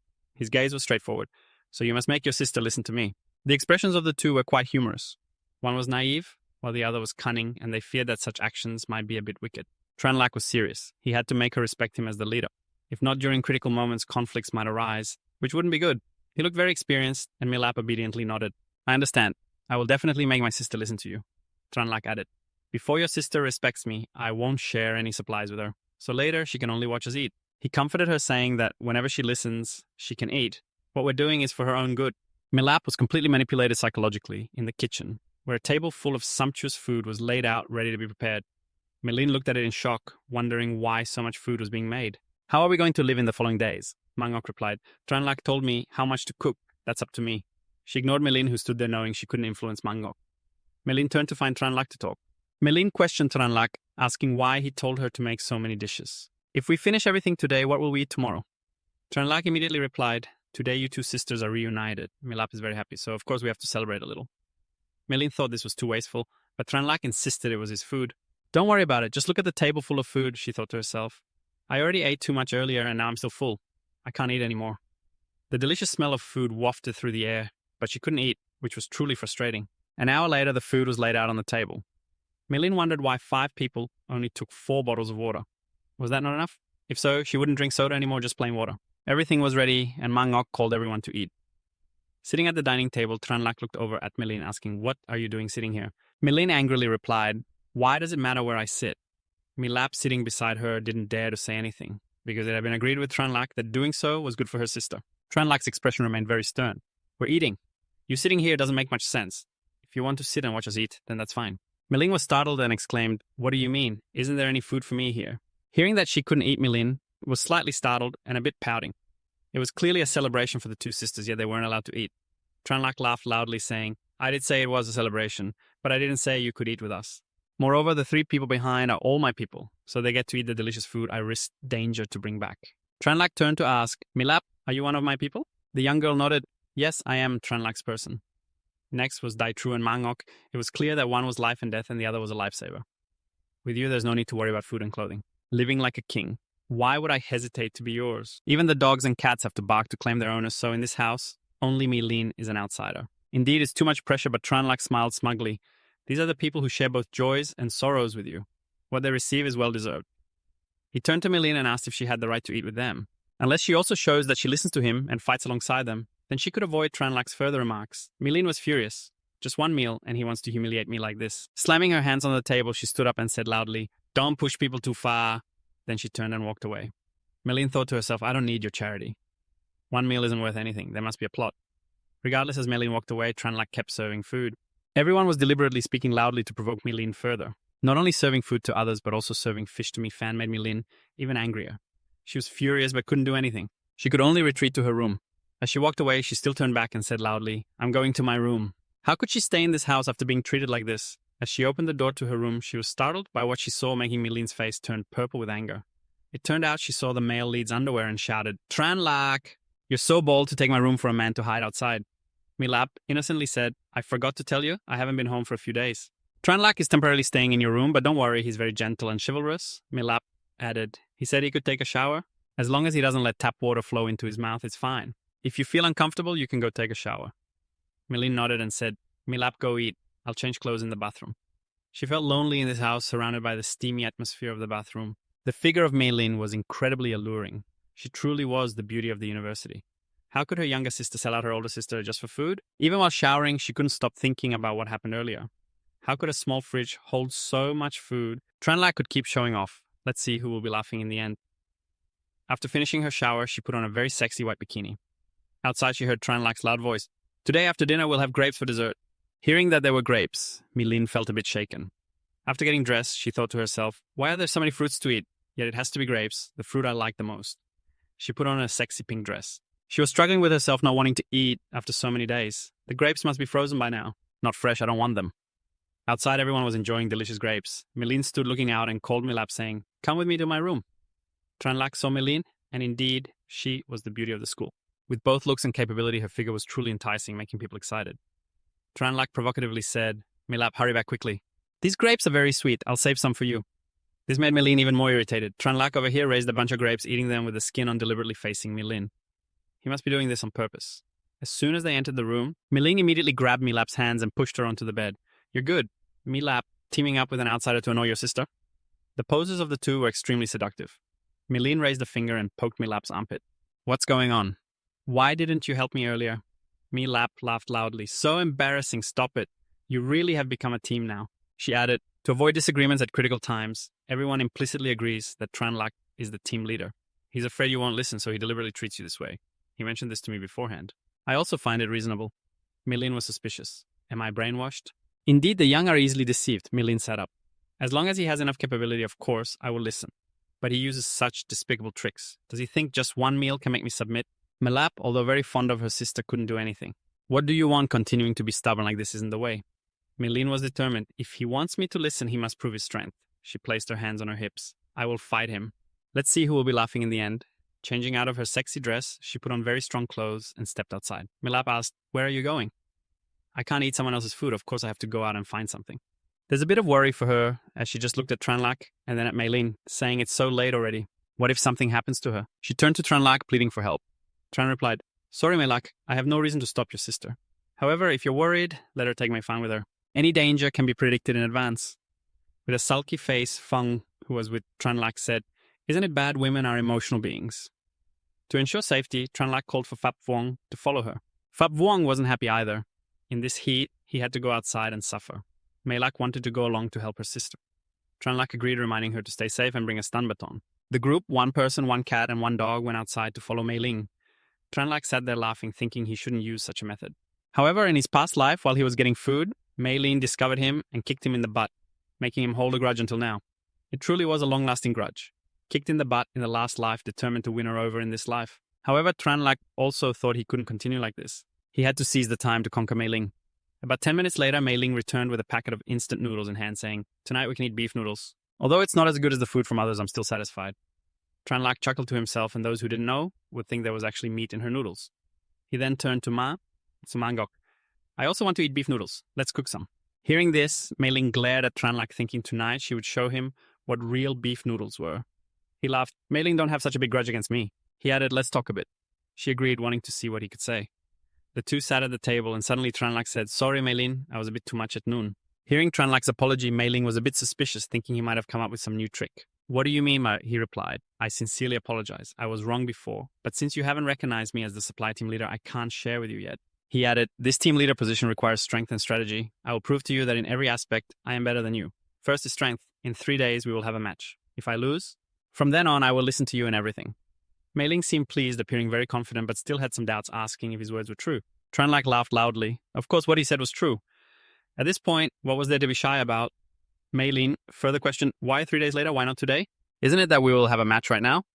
It turned out Tranlac was afraid he still couldn't control his ability and might accidentally hurt her. In 2 days, he would break through to level 4, and his control over his powers would be more stable. He added, moreover, right now, don't even think about fighting me. Even Fab Vuong can't beat Maylene. Maylene angrily said, damn it, I can't even beat a dog. Tranlac sarcastically replied, all right then, you're better than Fab Vuong, okay? Feeling humiliated to be compared to a dog, she became very angry. Suddenly, Fab Vuong turned toward the large window, startling both Tranlac and Maylene. There was a knocking sound from outside. Maylene, Melak, are you home? Someone continued calling from outside. Maylene, I see you're back. Please give me some food. I haven't eaten anything for 2 days. Please give me some food. Maylene walked toward the door, saying as she went, 2 days without eating. So, does that mean you ate 2 days ago? Tranlac wondered how she could answer so naturally. Stepping out the door, Maylene said, we don't have any food, go away. Maylene turned back and reminded her sister, remember, no matter how much we have, there will come a day when she eats it all. When she eats it all, she will come looking for us. Tranlac stood there, seeing Maylene reminding her sister. It was already very hard for them to survive. This is survival of the fittest, making him sigh. Maylene's insight was very high and he praised her. Maylene appeared very confident, saying, stop talking nonsense. In 2 days, I want to see where your confidence comes from to defeat me. On the calendar, it was also not lacking. It was very nice to welcome her rubbing against Tranlac's leg. I feel that the woman just now had malicious intent. Tranlac picked it up, saying, I know. No matter what the malice arises from, if she dares to come here, she shouldn't leave. Just then, a middle-aged fat woman came down the stairs muttering, I didn't expect Maylene to be so vicious. It's driving me crazy. Below were 5 young men sitting in wait. One wondered, isn't Maylene at home? The woman replied, she's home. I just finished talking to her. The whole group rushed in, saying they saw Maylak was also at home. Accompanied by 2 men through the neighborhood, a group of men discussed their desire to take the 2 sisters from the May family, thinking in a very perverted way, wanting to act like playboys. They then armed themselves and moved towards the house. Mei Ling Yu added a bit more, saying that they should intimidate them fiercely. Daju, looking out from the upstairs window, saw the group discussing and turned to Chenla, saying that someone was coming with weapons. They were not good people. Chenla patted Mei Fan's head and said to go down and deal with them, not to let them die in the building. Otherwise, Daju would have to clean up. He held a stun baton and said, okay, Mei La, also take the opportunity to gather a bit more strength. Daju opened the door and said, I'll go and be back right away. The Law King rushed over, barking a few times, meaning, don't forget about me. I want to go along and deal with the bad guys. Chenla stood above, observing the situation below. Mei Ling secretly glanced at him and was startled, blushing. Looking a bit longer, she thought this guy was even more handsome the more she looked at him. The 2 girls also wanted to see if the dog and the man were really as formidable as they seemed. The 2 siblings stood next to each other near the window, looking down, hearing the Law King barking loudly. They both looked quite like a good pair. There was also a voice echoing up, hey brothers, look quickly tonight, we have dog meat to eat. Just as they spoke, 5 young men who had surrounded Daju earlier, while the Law King continued barking, noticed Daju and were immediately hit by a baton thrown back. Seeing their brothers being beaten, the remaining guys were somewhat panicked.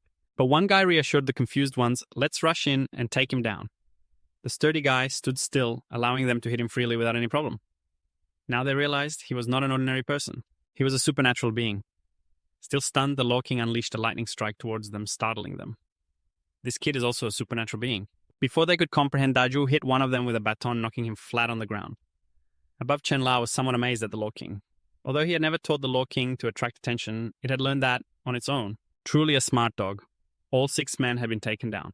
Chen La said to Mei La, go and extract the crystals from the foreheads of those 6 guys for me.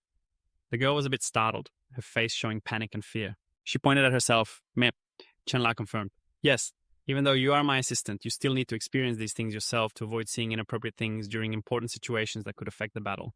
Next to her, Mei Ling also agreed, supporting that this was something that had to be done sooner or later. Let's do it now so you can get used to it. Mei La briefly thought, could this be revenge for not speaking up during dinner? Handing Mei La a small knife, Chen La said, I will go down with you. With Chen La accompanying her, Mei La felt a bit less scared. She began to gain confidence. The 2 went downstairs and Chen La told Daju to let Mei do this work. Holding the knife in her hand, Mei La thought, this afternoon my brother Chen La and I dealt with my sister together. Now my sister is with him dealing with me. Mei La pouted and looked at the Law King for help. Could you help me? The Law King puffed up its face as if it didn't hear anything. This was not something a dog should do. The small knife slowly pierced into the forehead of the corpse. The image was somewhat gruesome, so it had to be opened. Mei La took the crystals with one hand while vomiting. She still wasn't used to this. After taking the pile of crystals, she handed them to Chen La. He encouraged her, vomit it out and you'll get used to it. And before my Daju was the same. He asked Sister Ngok to cook beef noodles for me to make up for what I had vomited out. Everyone returned home together.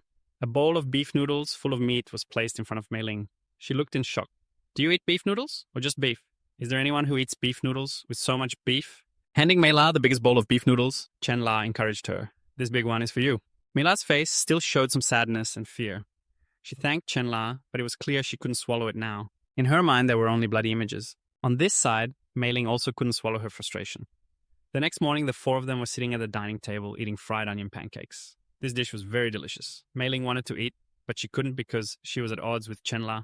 Although she was very hungry, she couldn't sit and eat with Chen La's group at the table. Lunchtime continued with delicious dishes that filled the air with fragrance. Mei Ling sat there nibbling on dry biscuits, thinking to herself, let me see what you all eat next. How big is my refrigerator? I don't even know.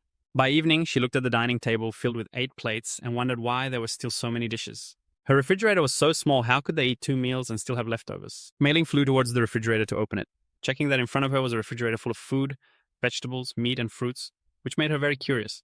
She immediately ran to Tran Lak to question why the refrigerator was full and when he had gone out. Even if he went out, he probably couldn't find fresh food like this. At that moment, Mei Lap explained to Mei Lin, Sister, it's true that Tran Lak is a spatial ability user who can store food for several years, making her gasp in shock. Mei Ling was angry, asking why she hadn't said so earlier. Mei Lap made a cute expression. Sorry, sister, I just forgot. She turned to Tran Lak. Anyway, according to the rules, we will have a match in 2 days. If you lose, you will have to obediently listen to me. Tran Lak replied, Don't worry. I will try to meet your requirements. Besides, who knows, we might fight tomorrow. Mei Ling was confident. She thought she would be the winner and Tran Lak would have to kneel and call her sister, then offer all the food to her. It seemed like Tran Lak was about to break through to level 4, then he could use spatial movement. By then, not only would his protective abilities increase, but his overall strength would also change. Sitting in the room, Tran Lak was absorbing the crystal, preparing to start absorbing the crystal of the leader rat, beginning to take in all the spiritual energy from the crystal. The leader rat quickly entered his body, its brain glowing brightly. Suddenly, a sharp pain hit him like a hammer and small lightning bolts appeared around him. Mei Fan, lying there, was startled, not knowing if he was okay. Tran Lak pressed his hands to the ground, small lightning bolts appearing all over his body. It seemed he had finally leveled up. He breathed a sigh of relief. He had finally reached level 4. Mei Fan looked at the crystal with envy, meowing. The crystal from the rat was indeed a treasure, still having more than half of its energy left, so he had to store it. Saying that, he instructed it to stay obediently inside. He would go test his new abilities. The Mage King, who was guarding the door, suddenly saw Tran Lak appear out of thin air. It startled him. Tran Lak turned around to reassure him. Don't be afraid, it's just me. The Mage King thought to himself that he had been guarding the door. You scared me half to death. I almost lost my soul. Tran Lak sat on the sofa. Mei Ling, hearing the noise, came out and said, Tran Lak, did you intentionally make the dog bark at midnight to disturb my sleep? At that time, the dog was really scared to death. Tran Lak chuckled lightly. You think too highly of yourself. Go eat first. After eating, we will have a little spa. Mei Ling was startled. Aren't we supposed to spar tomorrow? Mei Ling still had some doubts and said, Before we spar, let's confirm again. Is it true that if you lose, you will listen to me?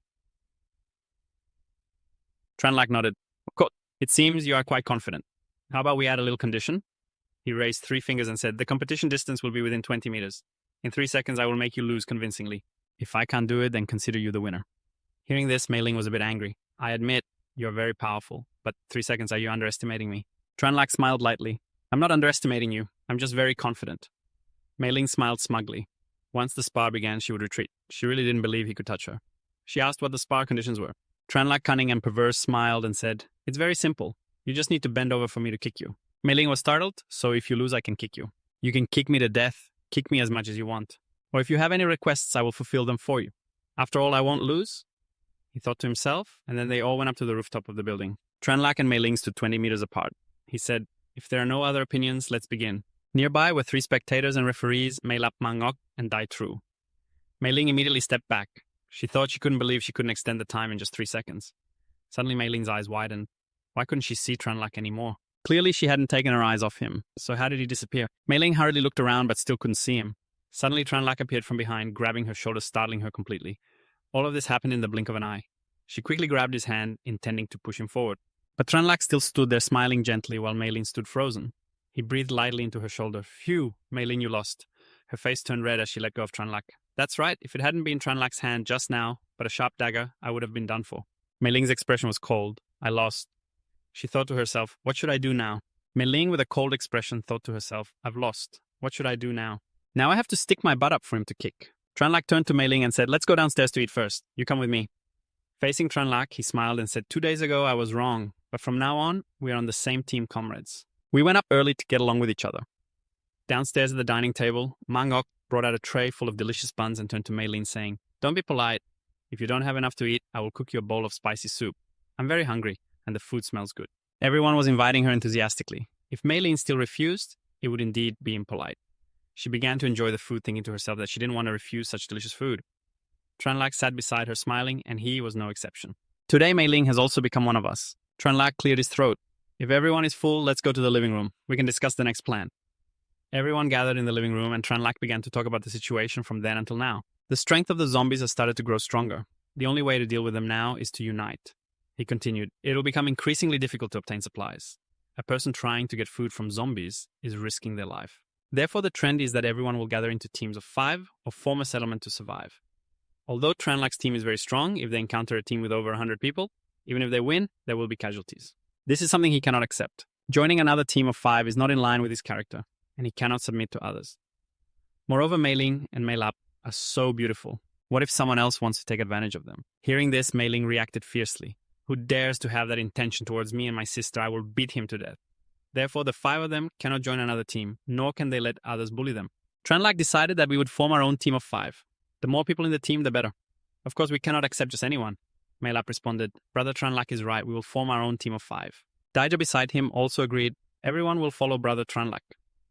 Professor Tranlac began to analyze that the central area has too many zombies, so ordinary people would choose to run to the suburbs. Soon, there will be many people establishing gathering points on the outskirts of the city.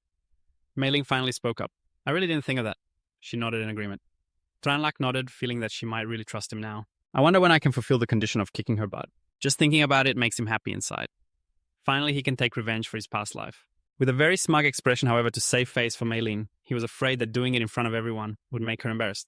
He temporarily set aside the expansion of the team and stood up saying, Mei-Ling, come with me to the room. I have something private to discuss. Mei-Ling was puzzled, not understanding what could not be said here. It was clearly a private matter. But realizing the issue, she immediately thought of the butt kicking and wondered if he really intended to kick her. Standing up, she followed Tranlac. Since she agreed, she would accept it. What's so terrible about a kick? Once inside the room, she placed her hands on the wall and stuck her butt out. If you want to kick, then kick, Tranlac said. Seeing her standing straight, he asked her to arch her back, speaking in a very sarcastic tone. Mei-Ling felt a bit embarrassed. This was too humiliating. Is it really necessary to say that Mei-Ling protested, somewhat confused as to why he added conditions? How about I suggest a different punishment, as long as it's not too much? He was adamant. Don't ask why. If you play, you have to accept it. Are you going to do it or not? Her expression really made Mei-Ling furious. She was a tough girl, but she had endured it. Mei-Ling, I said I would do it, she said, pushing her hands against the wall, arching her back in a very seductive and provocative pose ready for a hit. Tranlac was momentarily taken aback, not expecting her to do this. The female warrior Lindiem was truly a sight to behold. Mei-Ling glanced at Tranlac, who was taking off his shoes, thinking that if she didn't wear shoes, it would be a bit lighter. Tranlac wouldn't really kick her hard, would he? If you use force, I will cry for you. Mei-Ling turned back and said, I will count to 10. If you don't kick, don't blame me for not keeping my promise. You brought this upon yourself. Saying that, she began to count. Tranlac thought that if he kicked her, he could wash away the humiliation. But this grudge had to be settled sooner or later. Looking at Mei-Ling arching her back in front of him, he wondered if he sought her out just to kick her. There's a part of me that feels sorry for the beautiful flower and precious jade, thinking that with a kick like this, I could be comfortable, but it feels like I'll be single for life. Mei-Ling is counting down from 10, and there are only 2. Left time is almost up. Tranlac hurriedly raised his hand just as he counted to 1, accompanied by a sound of ah and a slap from behind. It turns out Tranlac had already made his move. Mei-Ling felt both shy and angry. I told you to kick it. Why did you use your hand? Tranlac grinned mischievously, forgetting, or was it to let me kick it again? Mei-Ling turned around, growling, I'll crush you. Mei-Ling rushed over, making Tranlac scared and plead for mercy. If you dare to speak outside, she might really crush you.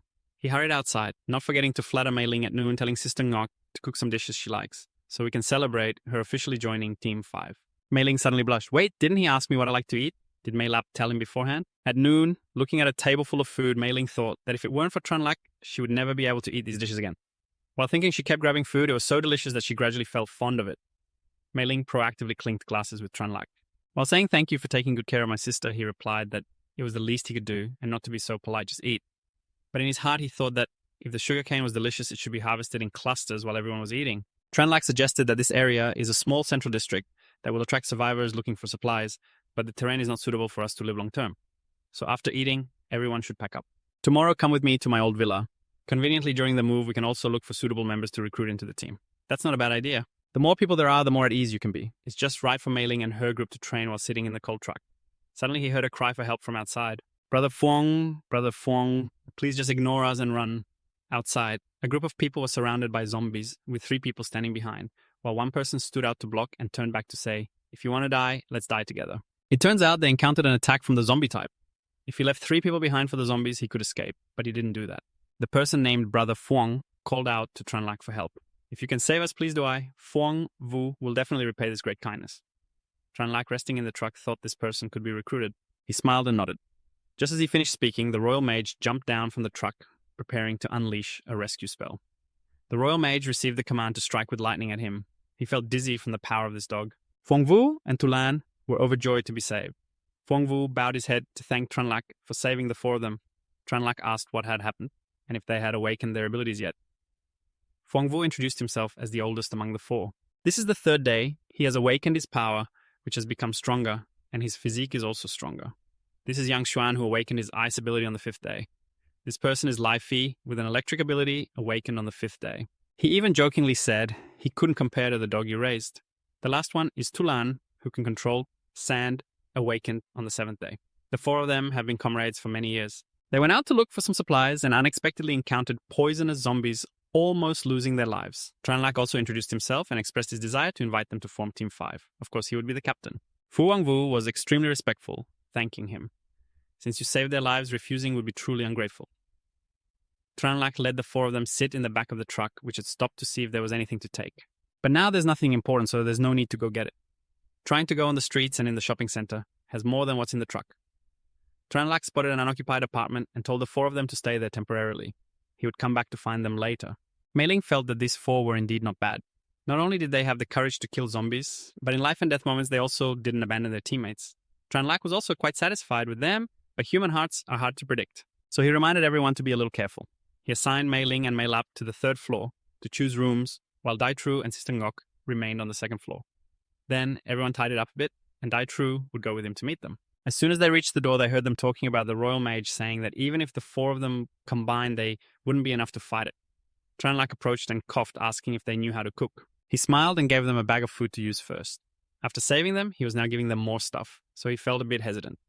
Phuong Vu refused, asking him to keep it, saying they would find food themselves later. Tranlac kindly told them not to be polite.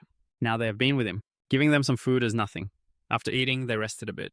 At noon, he arranged the supplies from the villa area so he could focus on managing. He had also secretly planned before they became important members.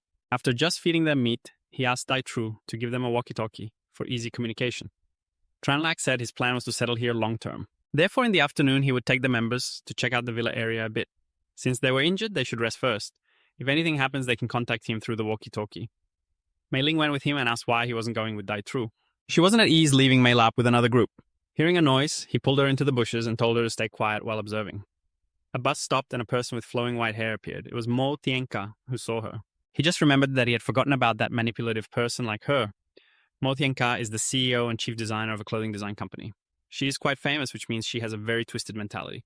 He recalled his previous life. After all, her establishing a shelter for surviving women with her subordinates was a good thing, but she never allowed her staff to engage in romantic relationships, and if caught, they would face severe punishment. Who doesn't have 3 loves and 6 desires? Moreover, she herself was someone who sought to win over Mei Ling, and then she even died for Mei Ling after Mei Ling replaced the captain position, gradually loosening restrictions for the surviving men to join. Perhaps Mo Tian brought your subordinates to gather supplies. It seems that under your influence, Mei Ling and Mo Tian must have met first. You looked at Mei Ling and thought that being charming like that was good. When Mei Ling noticed your ambiguous expression, you pretended nothing was wrong. It seemed you also recognized another person, Shuan, the woman standing behind Mo Tian. She's a very strong ice ability user. Unfortunately, in her previous life, she fell asleep too early. Just like in her previous life, Mo Tian approached to strike up a conversation with Mei Ling, but Mei Ling wasn't very interested and responded rather perfunctorily. She introduced her team, Team 5, which was entirely made up of women. She invited Mei Ling to join them, but Mei Ling politely declined the invitation as she already had her Team 5. Mo Tian wondered if Chen Liao was her boyfriend. You snapped at her irrelevant question and turned to leave to catch up with everyone managing the time around Mo Tian, who glared at you thinking you were a greedy and lustful man. As for monopolizing the beautiful woman, she would definitely make Mei Ling see your true colors. She ordered Team 5 to stay here temporarily. They began to split up to search. Mo Tian started thinking about how to make Mei Ling see Chen Liao's true face before joining her. In the evening, Mo Rong came to find Chen Liao to talk. She wanted to collaborate with you on something. You were also curious and asked about a shopping center 3 miles east that had a lot of supplies. If they could get the supplies from there, food could last for a year, and daily necessities could last for over 10 years. But there were also many zombies there. Therefore, she wasn't sure about the success rate and wanted to find you to collaborate. After the success of the plan, you would share the spoils. After all, her side had more people, so they would naturally put in more effort. You recalled the shopping center. That was the place where you and Mela had encountered mutated zombies, and the supplies inside had already been cleaned out by you. Knowing this in advance, Chen Liao immediately refused, saying he was very timid, and there were at least several hundred zombies inside. He didn't dare to go. Mo Tian hated him for this, thinking he was cowardly, so why hide such uselessness? Why did Mei Ling choose to join your team? Chen Liao waved goodbye to her, but in reality she wanted to play tricks at the shopping center to expose your wickedness in a dangerous situation, taking the opportunity to eliminate you. But the fish didn't bite the bait. With no other options, she thought of asking someone for help. Chen Liao watched her, knowing that she wanted to be close to Mei Ling, which was why she wanted to play tricks to eliminate you. In his previous life, he hadn't realized how cruel Mo Tian was. Originally, he didn't want to take action against her, but since she had bad intentions first, he would find someone to eliminate her. Seeing the Law King, he immediately knew what to do. Who would guard against a dog? The next morning, Mo Tian went to find Kwang Fong, politely calling him Brother Fong, but he didn't dare to accept being called brother. He just wanted her to call him by his real name, Huang Fong. Outside, he would say yes, but inside, she cursed this lousy shipper. If it weren't for Mei Ling, she wouldn't have sought him out. However, the wind ability he awakened was indeed very powerful. Today, she came here to ask him for a favor, wanting him to use his wind to lead the zombies to Chen Liao. She wanted him to deal with that Chanam. Huang Fong agreed to help Mo Tian because he also hated Chanam, but more importantly, after the matter was done, there had to be benefits for him. Mo Tian knew exactly what he wanted. After the success, she would let him join her team. He smiled and agreed to the deal. In fact, he also wanted to deal with Chanam, but his strength didn't allow it, and he hoped to be by Wang Ling's side in Team 5 with Mo Tian. He remembered Dai Tru, who was a guard for that villa. Last time he couldn't find him, but this time he had to find Dai Liu. According to the plan, Kwang Fong led the zombies straight to the villa, and Chen Liao, with a wicked heart, opened his mouth to apologize to the brothers of Chanam. Unexpectedly, Chen Liao and Dai Liu appeared before him. Kwang Fong was very surprised to see Dai Liu with Chen Liao. The Law King saw the bad guy and rushed over angrily, but luckily Chen Liao stopped him. The situation was quite awkward for him. On one side were friends, and on the other was the women's army. He couldn't harm his friends just to join the army. Friendship triumphed. Kwang Fong led the zombies away from there. Chen Liao recognized Kwang Fong, and in his previous life, they could be considered friends. He helped them lure the zombies to buy time to gather supplies, but unfortunately, his method was a double-edged sword. Just a few days later, he was torn apart by zombies. Dying in his previous life was truly tragic. After returning, he greeted Dai Thu and also apologized for the zombies earlier, which scared him. Dai Thu happily greeted him, knowing he wouldn't lead zombies to harm him. Chen Liao knew clearly and asked him if it was Mo Tian who asked him to lead the zombies here. Kwang Fong was surprised that you knew this and suspected you were that Chanam. Chen Liao asked if anyone else knew about leading the zombies here.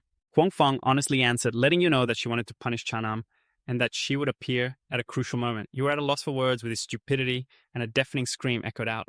The howling sound is from a level 5 zombie that has transformed into a mutated form, and from afar, a bus is rushing towards Mo Tian-ka, who continues to accelerate towards the zombie with the hope of rescuing Mei Ling, who occupies her heart completely. The bus crashes straight into the group of zombies, with some managing to dodge just in time. The zombies also begin to unleash their abilities, spitting fire towards the two girls. The flames have started to grow larger, and it becomes more dangerous as there is a gas tank on the bus. Mo Tian-ka orders to stop the vehicle and tells everyone to hide quickly. She reassures the girls not to panic. She wants to use fire to burn them, urging everyone to charge forward while the zombie also draws its sword and advances to fight. It keeps charging towards Mo Tian-ka, and she finds it hard to understand why it keeps rushing at her. She grabs the shoulder of a woman and quickly pulls her forward to take the zombie's attack. Tranlac stands outside observing. Indeed, one must bear the consequences of their actions. He wants to take the opportunity to collect the crystals from the mutation, which will have a lot of energy. In this urgent situation, Mo Tian-ka uses her teammates as shields. Everyone is horrified. Where is the appearance of the past that led everyone to escape? As soon as she sees Tranlac, she feels secretly happy inside. A coward like him is stopping the zombies. He approaches and adds a few more words of damage. In this critical moment, using our sisters as shields, is it really a good idea? Tranlac slaps her hard across the face, and only then does she realize the strength he possesses. Behind her, a zombie also approaches to beat her up, and Mo Tian-ka lies sprawled on the ground, groaning in pain. Mo Tian-ka's capable arm, Thu Van, has stepped up to fight the zombies so that her sisters can escape. Tranlac is extremely impressed by Thu Van's brave and solid demeanor, who does not rely on anyone. He cannot just stand by and transforms his hand into a sword. Preparing to enter the battle, Thu Van's courage is invaluable. He cannot let her die. The zombie attacks Tranlac with fire, but his figure suddenly disappears. He unexpectedly appears behind the zombie and sends it on its way. Everyone is astonished to see this, as it was resolved so easily. He is truly too strong. Seeing Thu Van standing in shock, he reminds her to quickly throw away the gas tank. If it explodes, it will be disastrous. As she throws it into the sky, it explodes. She crouches down, sobbing, as the battle finally comes to an end. Tranlac has also received the crystal from the zombie. He turns to Tuvan and tells her not to cry anymore. He extends his hand towards her, smiling kindly, helping her up. He comforts her, saying to let her sister rest in peace. After all, if you die, you need to be buried properly. He asks her what her plans are for the future. Hearing this question makes her think quite a bit. After all, the living must continue to live. That afternoon, she comes to find Tranlac just as he expected. It was worth it for him to use 50 kilograms of rice to make a soft bait. He just needs everyone to join his team 5. He guarantees that in a short time, they won't have to worry about food. Tuvan is also hesitant, saying she will discuss it with her sisters and will report back to him later. Just a little while later, he smiles proudly. All the girls are now standing in front of his house. Team 5 now has 20 more members who will join and must abide by the rules he sets. First, they must absolutely obey orders at all times. If they join and do not listen to the commander, then he will not show any mercy. Naturally, there will be no bad things. Second, do not tell him that you are afraid or scared. In his place, there is no distinction between men and women. Everyone fights the same. Third, if everyone wants to find their other half, they should try to find within their own ranks. Looking outside is not prohibited. But he must be a son-in-law. He must join them mainly to prevent the talents he has worked hard to train from being taken away. More importantly, it is to avoid those with bad intentions from investigating their internal secrets. Everyone agrees without any issues. Tranlac sincerely thanks everyone for their trust. For now, Tuvan will lead everyone, and then he invites everyone into the house. At noon, everyone will be surprised to see deliciously shredded potatoes with soy sauce that many girls adore. The boys also feel that their days of being single are not far off. Seeing this, Kwang Fong also wants to join Team 5. Tranlac begins to organize the abilities of each person in the team. At this moment, he notices a person with light abilities who is also someone Kwang Fong has taken an interest in.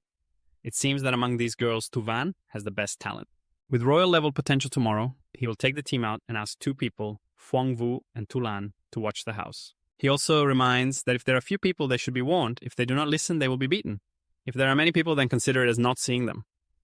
Wait for him to return to handle the truck and bus to set off. Tranlac chooses the next location to gather supplies where there are about 300 to 400 zombies. The number is suitable for Team 5 to engage. He announces over the radio asking everyone to arrange their formation. Kwang Fong controls the number of zombies. If the zombies exceed 30 at the same time, then lure some away and the hunt begins. Kwang Fong gets to work calling on the physical ability users to follow him. The girls with their magic and abilities charge into battle against the zombies. The zombies manage to dodge all those attacks and some girls hit their targets. However, some are chased back by the zombies. Just as they finish dealing with this group, another group rushes in. Tranlac is also having a headache with Team 5's poor coordination. The coordination is poor. If it weren't for someone like him, leading these girls would be wiped out. They need to train much more. Finally, they finish cleaning up the zombies. Everyone is exhausted from their first battle, and hears that they can go choose suitable clothes. The girls' eyes brighten. While everyone is choosing clothes, Tranlac is secretly doing something unexpected. Mei Ling catches him holding black stockings, and her mind immediately associates him with a strange preference for wearing such things. If it's for his sister Mei Lap, it wouldn't be right. This color does not suit her. A girl also discovers that in this costume market, there is a large supermarket with many supplies. The girl is overjoyed to find water. Just as she was about to drink, Van stopped her and asked for Tranlac's opinion, sharing the water with everyone. He smiled in satisfaction and agreed to give each person 2 bottles. Mei Lak felt fortunate to have him. Since following him, she had never gone hungry or thirsty. Moreover, she received care and attention at all times and in all places. There was something she had been contemplating for a long time. She was determined to lay her cards on the table with him tonight, no matter what. That evening, while Tranlac was sitting in his room, Mei Lak came to find him. In the night, Mei Lak knocked on the door, causing Tranlac to start dreaming of wicked things. She shared with him about that afternoon after the 7 circumstances of Sister Van, and those people who had only then become deeply aware of his existence as a stroke of luck. The more she hesitated, the more Mei Lak wanted to confess the secret in her heart. She intertwined her fingers, looking at him with eyes full of affection, expressing her desire to be his girlfriend. Tranlac had also been waiting for this moment for a long time. He immediately agreed.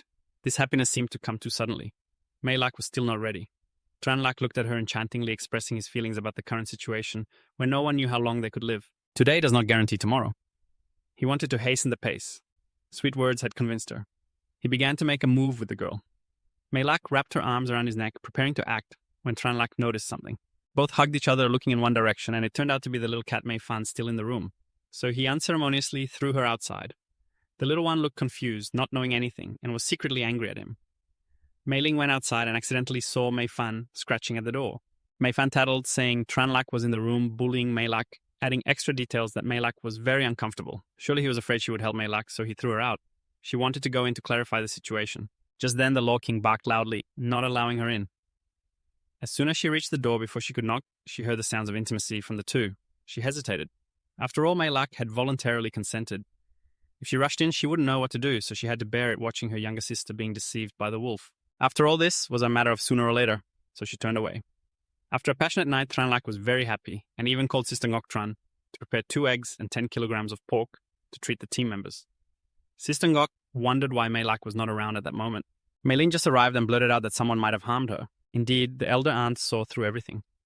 Sister Ngok went to get the eggs first, wondering how he would handle Mei Ling. Mei Fan was angry about yesterday's incident, so she didn't want to eat. She sulked, warning him that if she got angry, the consequences would be very serious. Serious enough that not even a dried fish could appease her. Not even 10. In the end, she settled on 20. She would forgive Tranlak. He told her that during the day she could hug him, but at night she had to sleep alone. After all, he was a family man and could no longer hug her to sleep. She shouldn't dream of sleeping with Mei Lak. Lunchtime arrived and everyone gathered together to have a meal because it was a very special and joyful day. He raised his glass, inviting everyone to eat. Everyone raised their glasses, thanking the wonderful team leader. Outside, a car drove by.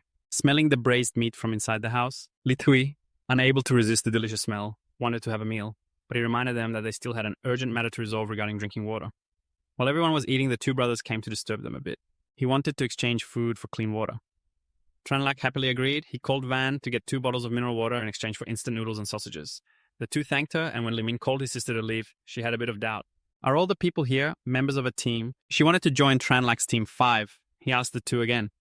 Tranlak set a requirement to prove that they were qualified to participate, which was to kill 10 zombies. They could use weapons, but could not rely on external help. The vehicle would collect crystals from their heads. After hearing this, the 2 turned around to carry it out. Tranlak also hoped that they would not disappoint him. Li Thui realized that the existence of the crystals was not a secret. Li Min said that the intelligent people were many, and moreover, Team 5 Tranlak had a lot of meat like this. To eat was truly not simple. Although Tranlak asked the 2 to kill 10 zombies, he decided to kill 20 zombies to prove himself a bit. Just 1 hour later, the 2 completed the mission and successfully joined the team. Li Min introduced himself and his sister, saying that he was a warrior, while his sister Li Tui was a mage. Tranlak was quite curious about what a mage was. She then demonstrated a bit for him to see. Seeing that he was delighted, this was the dark system. In the future, waiting for her to level up, whether he was researching curses, summoning spirits, or attacking it, would all be very helpful for his team. He called Sister Ngok to cook an extra portion of braised meat for the 2. Today was a great joy, so everyone had a share. That evening, Tranlak was restless, walking back and forth in the room, not knowing if Mei Lak had finished absorbing the crystals today. He told Mei Fan to sleep with Mei Ling tonight so he could do something private. She remained silent and refused to go, so he angrily left. Mei Fan was confused as to why he no longer needed her at night. He went to Mei Lak's room and upon arrival proposed a fun evening. She pouted, covered herself with a blanket, saying she couldn't because she was still in pain. Tranlak hugged her tightly, saying that there would be many opportunities in the future, so she should try to endure. He said that, but then he asked her to try using healing magic on herself. Let's see how it goes, which made Mei Lak blush furiously and unable to speak. The next morning, their goal was to head south to the Ngok Lam area to gather supplies where there were many residents and zombies, so they had to be very cautious. Tranlak reassured everyone not to worry too much. They would rely on the vehicle to deal with the zombies following them. After that, they would get out of the vehicle and move out of the elemental attack route. The others would protect the front while Kwang Fong tried to control the number of zombies. Starting to work, Kuang seduced the zombies to follow him, while Van commanded everyone to prepare to aim at the targets, attacking those in the vehicle, following the order to keep the zombies in check. Indeed, the magic was much stronger than on the first day. Everyone together moved to throw things onto the opposite road. Tranlak in the vehicle observed Team 5 scratching their backs and heard them being scolded for being careless. It still heard that saying from Milap last night made him wide-eyed and speechless, and he asked where she learned that from. She said he only told her not to look, not that she couldn't eavesdrop. So yesterday, she jumped onto the balcony of Milap's room to eavesdrop and almost fell. He threatened her, saying she knew too much and should be careful. He would kill the cat to silence her. 30 minutes later at Ngoklam area, Tranlak called everyone to grab a weapon and prepare to get off the vehicle to kill zombies. Milap saw many shops and thought there would be many good items, so he divided everyone into 4 teams to check inside the shops. No solo actions. Search for supplies directly to load onto the truck. Everyone eagerly collected rice noodles, oil, and meat, and someone discovered a nearby supermarket that hadn't been contested yet. Milene thought a supermarket of such scale might have what she needed. Who knows, there might be something she needed. Thuvan saw her rummaging around, peeking into a corner, and went over to ask Milene what she was being so mysterious about. It turned out she was taking 3 super thin wolves. Thuvan blushed deeply, thinking Milene wanted to use them with Tranlak as they had a close relationship. Milene explained it was just a misunderstanding, but Thuvan had changed the subject to do something else. Actually, she was worried about Melap, so she took this thing. On Tranlak's side, he felt someone was watching him, and when he turned around, indeed, there were many survivors. There was an old lady who saw him as a kind-hearted person, so she asked for a watermelon, followed by flattering words to ask for food from the people upstairs, which left him dumbfounded, secretly cursing these thick-skinned people. He said his legs hurt and couldn't carry it upstairs, but he was scolded again. They didn't know how to respect the elderly and love the young, and then they made a fuss, calling everyone to see Tranlac taking their supplies. They were cautious and didn't come down because they were afraid of the zombies. After Tranlac dealt with the zombies, they ran down. They prevented him from taking their supplies, holding various weapons as they approached Tranlac, wanting to call more young people like Tran Quang, but unfortunately, those had turned against them. An aunt stepped up and accused them of being thieves. The more they scolded, the more fervent they became, saying they were young and not studying properly, and that their elders at home didn't teach them. Tranlac asked these thick-skinned old people if this place was a school. The bald old man said it was his younger brother's supermarket, and now that the boy was gone, it belonged to him. He demanded Tranlac leave the truck and go back to where he came from. That old uncle drove into their neighborhood. Tranlac approached and told them to get lost. That old man challenged Tranlac to hit him. If he dared to hit him, he would lie on the ground and not get up. Tranlac had never seen anyone make such a request before. He slapped the old man in the face, fulfilling his wish. The old man fell to the ground with a loud thud, and everyone gathered to watch him not moving anymore. But they were used to his antics, so they praised Tranlac while just looking at those clueless people. If he didn't scare the chickens to frighten the monkeys, these people wouldn't disperse. The aunt realized the old man was in trouble and scared herself, knowing magic, while the old man also posed in a martial arts stance, saying he knew magic and had learned Tai Chi and 5-element boxing. With just one move to blow up the ground, the two of them were so scared that they ran away in a hurry. At this moment, Tran Quang appeared with a few brothers. Tranlac recognized him as someone familiar because in his previous life, when he was still weak, he had once rushed through with him. Tran Quang laughed and said that old man Li always scolded them, but out of neighborly affection, they didn't hold it against him. He didn't expect to die at Tranlac's hands. This time, Tran Quang came here to make friends and ask for his help, and the two shook hands to get acquainted. Tranlac happily asked what he needed help with, since Tran Quang's team had nearly 1,000 households of rich supplies and many supplies yet to be collected. However, in the past 2 days, a zombie dog had suddenly appeared, transforming into a husky. It was known to run very fast and had some intelligence. Their small group had trouble dealing with it. When they had a few people, it would attack, and when they had many, it would escape, making it hard to resolve. One of their team had been killed by it, and they had found its lair, but their numbers were insufficient. Seeing that Tranlac had a considerable number of people, they asked him to help kill it. Tranlac inquired about the reward. Tran Quang also mentioned that the reward was 150 kilograms of rice and 5 barrels of water. Mi Fan rubbed against his leg, knowing these people meant no harm. Tranlac hugged her and followed her lead while telling everyone to continue moving the supplies. He himself went inside to inspect with Fab Vuong and Mei Fan. Tran Quang saw him going alone and was worried. Tranlac then said he still had a dog behind him. Tran Quang was suspicious. During the disaster, Tranlac still kept 2 pets. Not only that, but he also brought along a bunch of girls. Mi Lap asked to go with him, and Tranlac affectionately handed Mi Fan to her, reminding her to wait here patiently for him to return. Tran Quang felt envious watching them, and the two began to move. Normally, zombies would be in this flower garden. He asked Tranlac how to deal with zombies. Tranlac smiled at Fab Vuong, saying it was very simple to use dogs to control them. Tran Quang thought it was too dangerous to let pets go like that, but he didn't know its skills were better than many people. Looking at Fab Vuong, he secretly praised its intelligence. Soon they entered a house and stood in front of the door. A strong smell of blood wafted outside when the door was opened. Fab Vuong barked loudly and ran quickly towards the zombie dog, agilely dodging all of the zombie dog's attacks. Its speed was so fast that it surprised everyone. When Fab Vuong struck with the Thunderbolt technique, unexpectedly it could suddenly comprehend a new skill. The zombie was quickly subdued and the battle ended. Tranlac smiled, announcing the end of the collaboration and demanding supplies as agreed upon by both parties. Everything was resolved in his astonishment, as he recognized Tranlac's powerful force and wanted to collaborate with him. He confidently shared that each of them had killed at least 10 zombies, which made them incredibly reliable. Moreover, their supplies could last for half a year without any issues, and Tranlac was confident to let him know. By himself, he could easily kill them all. Tran Quang also expressed that this was the reason he chose to cooperate with him. Strong people do not ally with other strong people. Only the weak rely on the strong. Tranlac temporarily accepted to let him join, but everything had to follow his orders. At that moment, a disciple of Tran Quang ran over to report that the zombies had injured their group, and they had even fired a fireball, causing many to flee. Seeing this, Tranlac called Mi Lap to follow him. Tran Quang, worried, asked Tranlac to find a way to heal him. Just a glance was enough for them to understand each other. Mi Lap used healing magic to save him. The miraculous magic saved his life. Tranlac still urged Tran Quang to consider joining the team. Then he and Mi Lap left. Tran Quang asked for the opinions of his team members about cooperating with Tranlac. After considering the available options, the whole team agreed to join.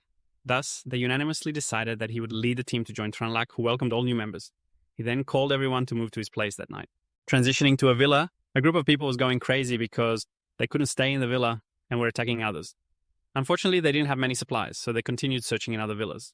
Tulan and Fungvu, standing aside, observed them preparing to enter Tranlak's house.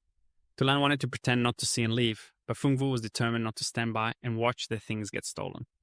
So the two decided to go out and say something. If they didn't listen, they would take action and then run to buy time, waiting for Tranlak to return. Tulan suddenly saw a convoy returning. It was Tranlak's convoy coming through the gate into the neighborhood. From afar, he saw many vehicles. It was likely that there were survivors in the villa, and they were even approaching his house. The group was surprised to see many women. Among them, Tranlak recognized her Trashan Trantin coming to rely on him. The thugs saw the truck with supplies and demanded half without hesitation. Brother Lutik gave him a slap on the ear to correct his thick-skinned behavior.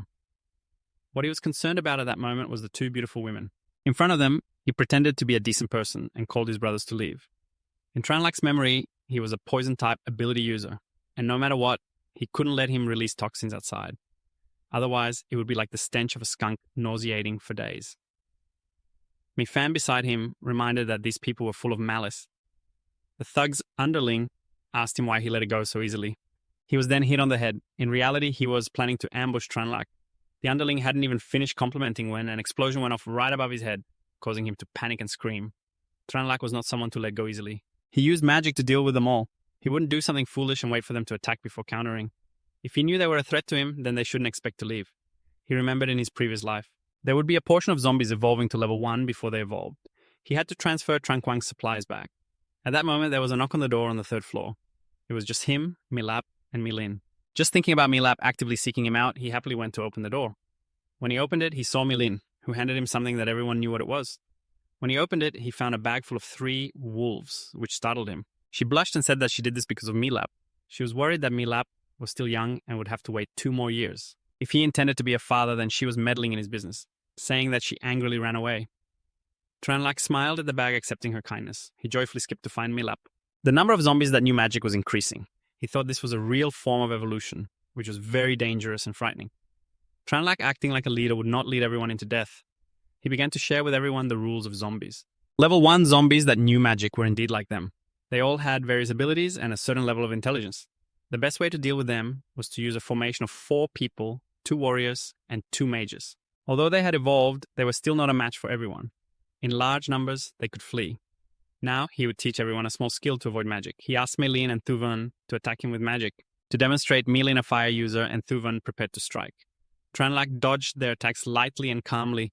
Everyone watched with wide eyes, continuously praising his skills as they saw the new magic being dodged. It seemed impossible to avoid, but he could predict the trajectory of their magic through Melin and Thuvan's hand gestures, allowing him to dodge. As long as he paid attention to predicting the trajectory of the magic to dodge dealing with level 1, zombies would be very easy. Melin felt unconvinced and wanted to try attacking him again, but Tranlak still dodged as usual. Unexpectedly, a moment later, she hit him in the face. No wonder she was the female warrior Lindiem. Her innate combat ability was indeed very strong. Level 1 zombies absolutely did not have the kind of intelligence to predict. If they encountered any mutations, they should run.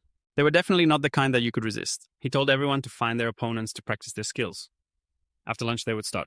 Today would count as half a day with each person receiving 3 level 1 crystals. Any team that did not complete the task would face penalties, and after returning, they would not be allowed to eat as punishment. After the zombies leveled up, the survivors began to turn on each other. Looking outside, he saw a man and a woman being bullied.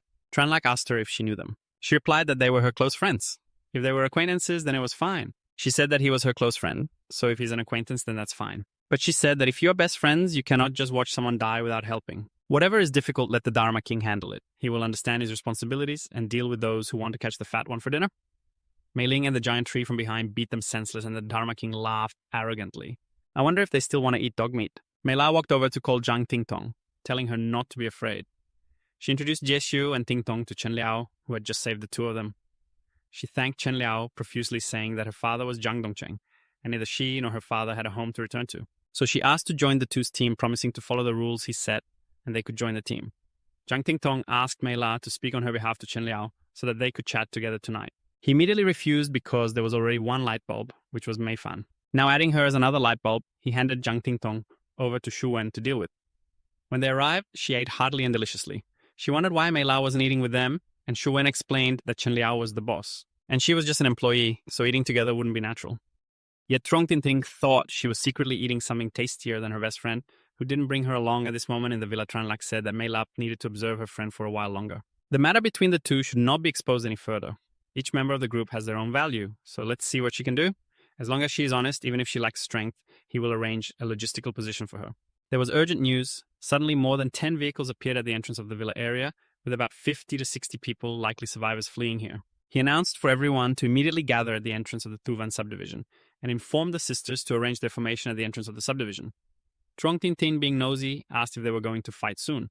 Tuvan asked what abilities she had. Upon hearing that she had a power-related ability, she arranged for her to stand in front of her, not wanting to take on the dangerous responsibility. She then turned to Lai Tui, but she was an assistant and was arranged behind Tranlak.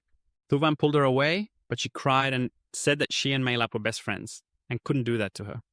While screaming and resisting, Meilap appeared, telling her not to be afraid and to experience a little. Meilap reassured her that she would be by her side, ensuring she could help her feel confident she would quickly heal her when injured. At this moment, Trong Tin Tin noticed the buttercream on Meilap's mouth and began to suspect the relationship between Meilap and Tran. Lak thought she was the one sacrificing herself to be by his side. Trong Tin Tin grew more envious of Meilap when she refused to speak up for or help her. Tran Quang An did not allow those people into the villa, telling them to go elsewhere. They were even more determined to get in at all costs. Just then, Tranlak approached. The man saw him as weak and politely spoke about the material shortages of his team, saying his team hadn't eaten or drunk anything for a day, and hoped he could spare some supplies. But Tranlak could not provide assistance. He could only exchange a crystal from the middle of a zombie's forehead, which could be traded for a bottle of water or a kilogram of rice. The man was astonished when he revealed the crystal's secret. Seeing Team 5 approaching all female, he began to raise his voice. He put his hands on his hips, annoyed, and reiterated the exchange conditions to his teammates. These people were starving and could not deal with the zombies, knowing he surely had plenty of supplies, and earnestly begged for some. Otherwise, they couldn't do anything. He was furious with these people who wanted to eat without working. Trong Tin Tin chimed in, saying that harmony was important and they should give them food to leave. Meilap immediately scolded her, saying not to talk nonsense. It was not a kind intention. Just because she was afraid of a chaotic battle, the first person to suffer would be the one at the front like her. They asked for 500 kilograms of rice and some other food, promising to return the supplies later after they secured them. Tranlak walked towards her. He slapped her hard across the face. A person with no authority dared to speak up.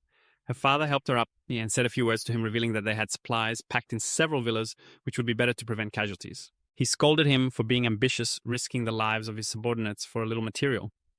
Meilap worriedly ran over to check the situation, but she scolded her for being hypocritical, saying there were indeed people who should not be saved, saving her, feeding her, and now causing chaos among the troops. Tranlak turned back to continue negotiations. He had heard that his supplies were packed in several villas, and asking for a share was not unreasonable. Tranlak no longer cared about what he said and asked if he wanted supplies while wearing glasses or what. He and his teammates were just looking for a place to settle. They absolutely would not force him. If the villa was full, they would leave. The shameless man asked Tranlak if he would give them anything in the end. He smiled and created a ball for him, throwing it straight at his face. Tranlak could no longer hold back. If they wanted to seek death, he would grant their wish. The father and daughter, Trong Tin Tin, were left speechless, finally understanding why Tranlak would not concede. In a very gentle manner, everyone began to fight. Tranlak sent someone to retrieve the crystals from the heads of the group and took them behind the mountain to hide. At this moment, Tin Tin became frightened. She knelt down, crying and begging him to spare her for her friend's sake. She said she was Meilap's friend, and he would not hold it against her, but he could no longer allow her to stay with him, telling her to leave before he changed his mind. Meilap also had to say goodbye to her old friend, feeling aggrieved that Meilap could cling to her big brother. She said she would have her moment to make them beg her. The Law King, who was standing, was also kicked in the butt by Tranlak, signaling for him not to maintain any hidden relationships. The assassin would strike again. He stealthily followed behind the father and daughter. Tran Quang called to report that 2 young men had returned to find him. He didn't say anything. Seeing that person was honest, he went to inform Tranlak, and Tranlak asked Mei Ling to take Meilap back to his room. Upon reaching there, he introduced himself as Lanthan, wanting to join his team. Additionally, Lanthan had something even more important to tell him. He took out a sparkling green crystal. Tranlak looked it over. This was a level 6 crystal. Lanthan said he had obtained it from a monster that was over 10 meters tall, considering it a gift for their meeting. He presented it to him as a token of his sincerity. Tranlak told Tran Quang to explain the rules for joining Team 5, which had only 2 simple conditions. First, absolutely obey the orders of the big brother. Second, when fighting, if they dig 5, they should understand. Tranlak happily looked at the crystal in his hand. Having it would allow him to level up to level 5 in about 3 days, faster than his initial estimate of half a month. He instructed Tran Quang to continue leading the people in the school entrance. If anyone came, they should ask if Team 5 had light system abilities or other supportive abilities. If not, they could directly join or be tied up here. In just a short while, the Law King had returned home. He confidently boasted that he was a professional, quick and efficient. Tranlak organized a meeting with the night guards. All team members at level 2 continued to hunt zombies. Lanthan and his teammates also went to experience it. Because they just arrived yesterday, there are no crystal quantity requests for them to follow others to learn how to fight.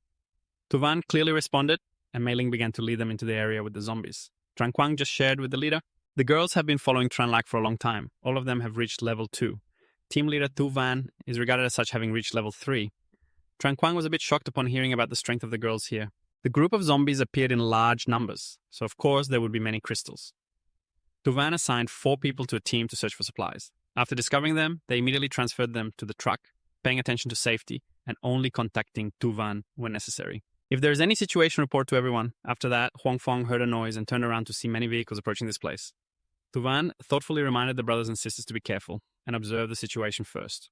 There is no need to rush to find supplies. While everyone was loading supplies onto the truck, they heard someone calling for Diemle to get out of the car because there were people coming to their location. The opposing side had many people unclear if they were friend or foe, and they received orders to gather. However, fearing that the supplies would be taken by others, the students were about to leave when a car approached. The thug got out and began to tease the beautiful clean girls. He greeted 2 girls with a lewd tone and attempted to touch them, but was hit by one of them. The 2 lecherous guys continued to flirt, telling the 2 girls not to play cat and mouse in such a dangerous time. One girl kicked him in the groin, causing him to spit blood from his mouth, and his eggs were shattered. The thug ordered his men to kill the 2 girls. Capture the 2 girls and deal with them quickly. They relied on their numbers to bully the weak holding weapons to surround them. The girl continuously cursed them to get lost, and then the thug, Haktu, struck Diemle with a wooden stick, hitting her hard on the head. Diemle fell to the ground and he continued to curse at her.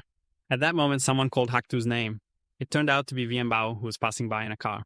He said it was nothing serious, just a filthy woman who wanted to hit him, so he just taught her a lesson. Indeed, Haktu was cunning, but his strength was not bad. He didn't blame him too harshly, just reminded him not to go too far. Next time, there would be no exceptions. The 2 lecherous guys were laughing when a voice called out to stop them. When they turned around to ask who it was, the person beside them was shot straight in the face. Vien Bao also got out of the car to see what was happening. It turned out that Tuvan shot him with a bow to save Diemle. Vien Bao countered with an earth-based defensive technique. When both techniques collided, they dissipated, giving them an understanding of each other's strength. Both became cautious, realizing they could not afford to make mistakes. She demanded they return Vien Bao to her, and Vien Bao surprisingly told Haktu to let her go. But unfortunately, Diemle had been beaten to death. Tuvan cried out in anguish, blaming herself for not leading the team well enough to prevent this from happening. The filthy thug laughed at this scene, and Thuvan suppressed her anger and returned. Wait for Tran Lak to arrive. They would not be at ease. He loudly told her to get lost, but had to leave the truck for him. Thuvan gritted her teeth in anger and returned. The lecherous thug, Hak Tu, asked Vien Bao why he didn't keep the beautiful girls. Having endured enough from this guy, he slapped him hard and scolded him, saying it was best not to cause trouble. This woman was not easy to deal with, and he was not afraid, saying he had many people with him. So how dared she take the risk? He speculated they were stationed nearby. He would find an opportunity to clarify, otherwise he would surely face revenge. Returning to the villa, Tran Lak listened to Tuvan recount the entire incident and took responsibility for not managing things well. Tran Lak just sighed. Indeed, Tuvan had acted correctly at that moment. If recklessness was the issue, everyone would have rushed in and died at the hands of the zombies, and he would have nothing to say. But if someone was bullied, he would not accept it. He became furious, vowing to repay the blood debt with blood. Tran Lak led everyone in the team to retaliate. No one could bully his people and survive. From above, Haktu saw a group of people approaching. This revenge came back a bit too quickly.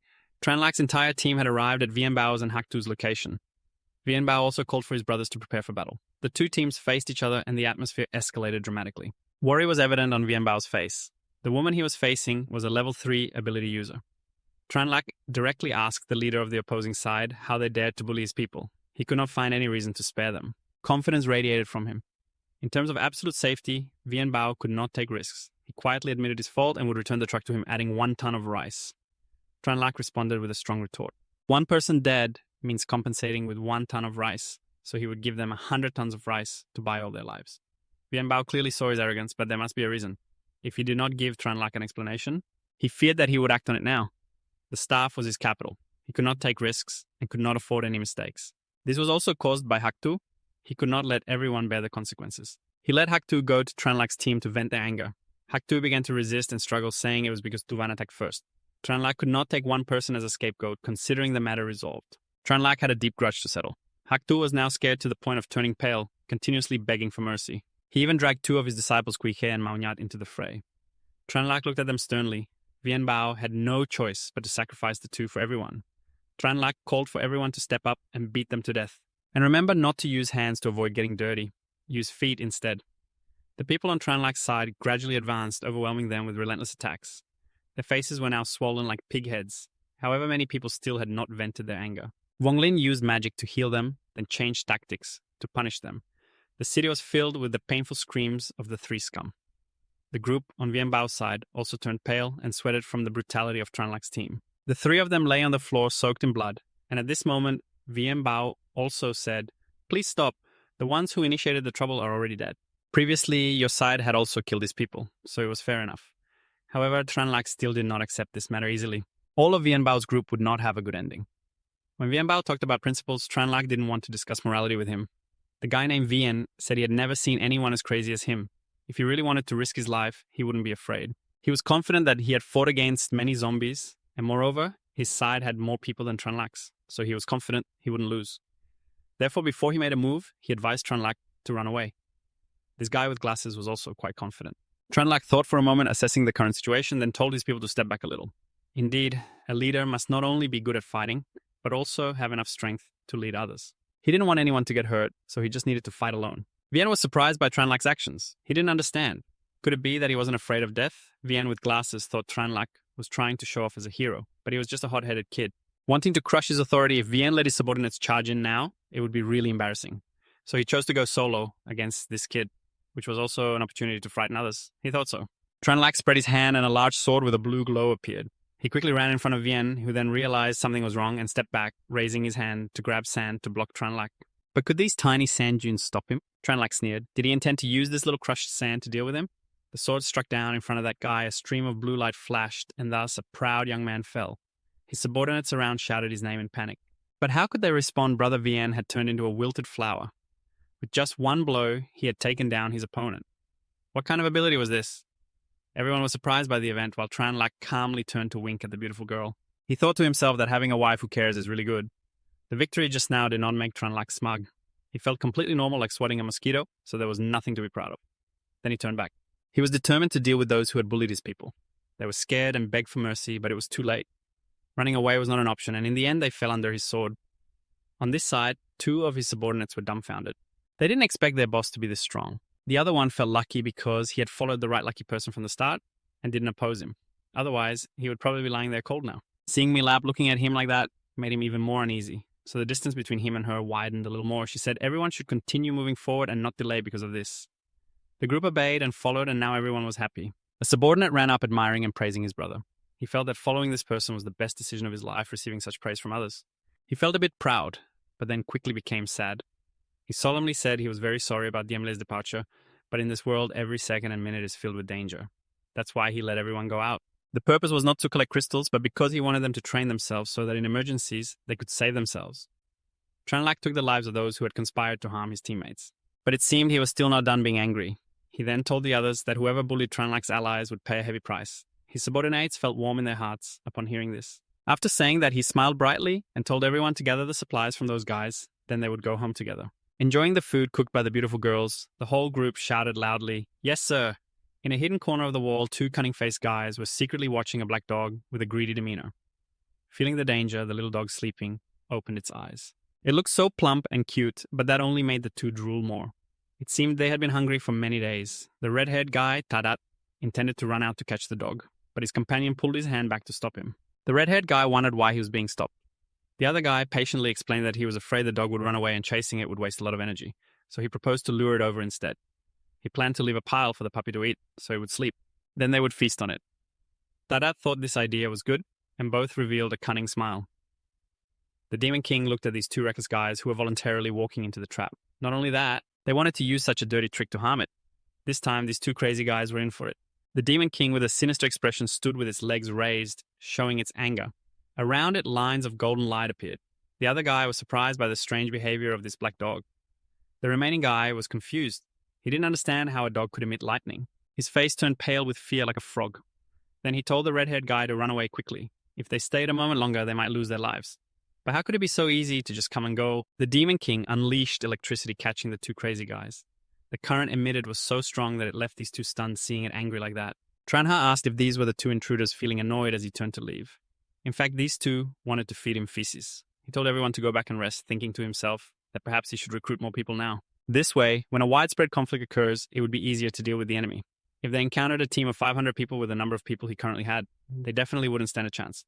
especially since their numbers were too few right now. In a few months, he didn't know how many more would be lost and how many would be left. It's better to prepare for the worst. After all, he still had plenty of supplies to recruit people. They just needed to listen to him. Hui knew how to fight zombies, which was good enough. In the zombie era, knowing how to fight was okay. What more could he ask for? He immediately went to write a recruitment notice. By noon, when the sun was high, the recruitment notice was written clearly stating the requirements and benefits. A group of people passing by read the recruitment board. They found it confusing. Was the absorption of powerful crystals a secret that he was making public? They didn't know who was behind this recruitment notice, but the benefits of joining him were too attractive. In this zombie-infested era, being able to occasionally eat meat and have crystals to use was a big deal. The people passing by asked the driver, who they called Brother Shu, but only he and one other person met the second-level qualification to join. The other three did not qualify. However, the notice stated that they could bring family members. The group of 5 decided to get out of the car to inquire further. Tranha's underlings said that family members here referred to blood relations. But if a first-level person could absorb 3 crystals at once, they would qualify to follow Tranha. He introduced himself as Liu Qi. He briefly mentioned his level and abilities. The underling felt that this was a person with rare special abilities, so he was interested and would ask the boss for his opinion on joining. If they were allowed to join, they would need to kill zombies every day and collect crystals. Would they agree to that? Liu Qi happily accepted this requirement and led the group to meet Tranha to see if he would agree to let them join. The underling quickly introduced the names and levels of the 5 people to Tranha. He recognized Liu Qi as a well-known second-level person. He looked over at the little cat to ask Mei Fan for her opinion, and she said they had no ill intentions, so it was fine. Then he said for Tran Quang to arrange a place for them. He happily accepted the order, and it seemed Tran Quang really liked this group. He stretched comfortably and breathed a sigh of relief, not expecting to be so lucky. To be able to recruit a light system so easily. And there were even a few second-level staff who personally brought them to the door, but he still hoped they could integrate well while here. He picked up his green crystal to observe. If nothing went wrong, he would reach level 5 tonight. After reaching this level, first-level zombies basically wouldn't be able to harm him unless he actively sought them out. Eliminating them on a large scale would be a bit challenging. Tranha began to sit cross-legged to absorb the crystal successfully, and the crystal was drained until it shattered into many small pieces. He joyfully exclaimed that he had indeed leveled up within a month. This was a wonderful thing for him, but in the near future, it would be a bit difficult to level up his strength. But that was enough to be satisfied. He would leave the future to fate. Leveling up to level 5 made his spirit much more relaxed, so he wanted to go out with Meilak to celebrate a bit. Tranha gently patted the black cat's head to comfort it as Meilak was taken away by him, leaving it alone. It was understandable that it felt uncomfortable. He gathered everyone to announce that the next day there would be a group activity and he would also participate. The target was at the Happy Vegetable Market, where there was some danger, so he reminded everyone to be careful. After all, if anyone unfortunately lost their life, he wouldn't be happy. Tran Quang and the Law King, along with his subordinates, stay behind to guard the house. The others began to get in the car, so he was very happy to receive the order. More than 10 cars started heading to the predetermined location. They excitedly shouted to set off, and he began to assign locations and notes. He compiled the places with many zombies to keep everyone alert. Zombies usually gathered together about 10 or so to make it easier for them to act. Tranha was evaluating and looking for new strategies because now the squad of 4 was very difficult to operate together. He instructed them that for this situation they had to lure and draw them in. Engaging them directly would be very exhausting and the forces would be too uneven. Huang Fong was assigned to attract the zombies. He smiled smugly, clapping his hands together. Meilak worriedly added a state for him. Then Huang Fong ran towards the zombies, shouting loudly to lure them to him. A group of 5 bloody and grotesque zombies rushed toward him. They shot green light at Huang Fong, but he easily dodged, and at this distance they couldn't do anything to him, because these were low-level zombies. Tranha had thoroughly studied the details of these crazy creatures' movements. He reminded everyone to pay more attention. Huang's noise had attracted a horde of zombies. They were as numerous as ants after their nest was broken, but he was also well prepared.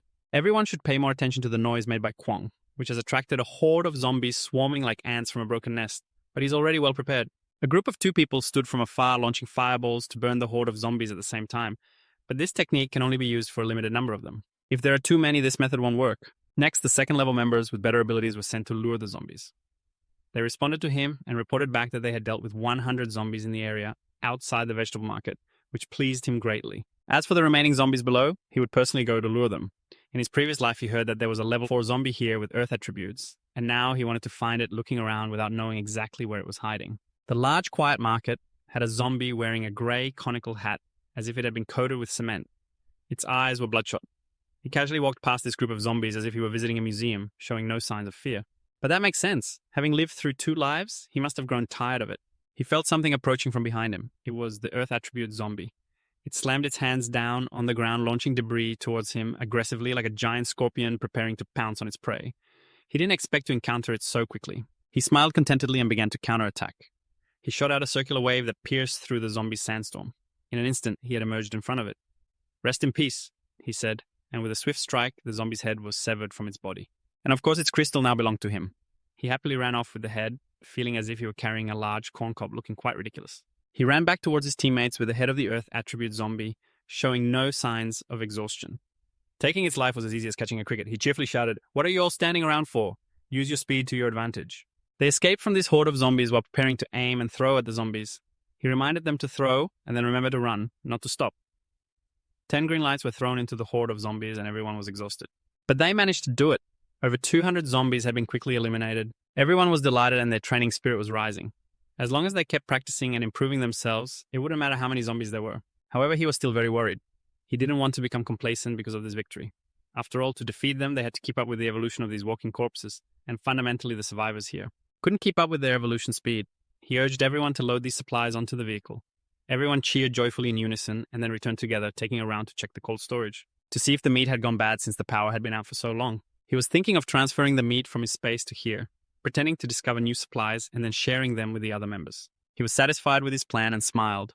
2 hours later at the cold storage, his vehicle was blocked by a stranger. He said he was waiting for something, but before he could finish, he poked his head out and told the guy not to block the way. Just by looking at him, he knew this guy was not someone easy to mess with.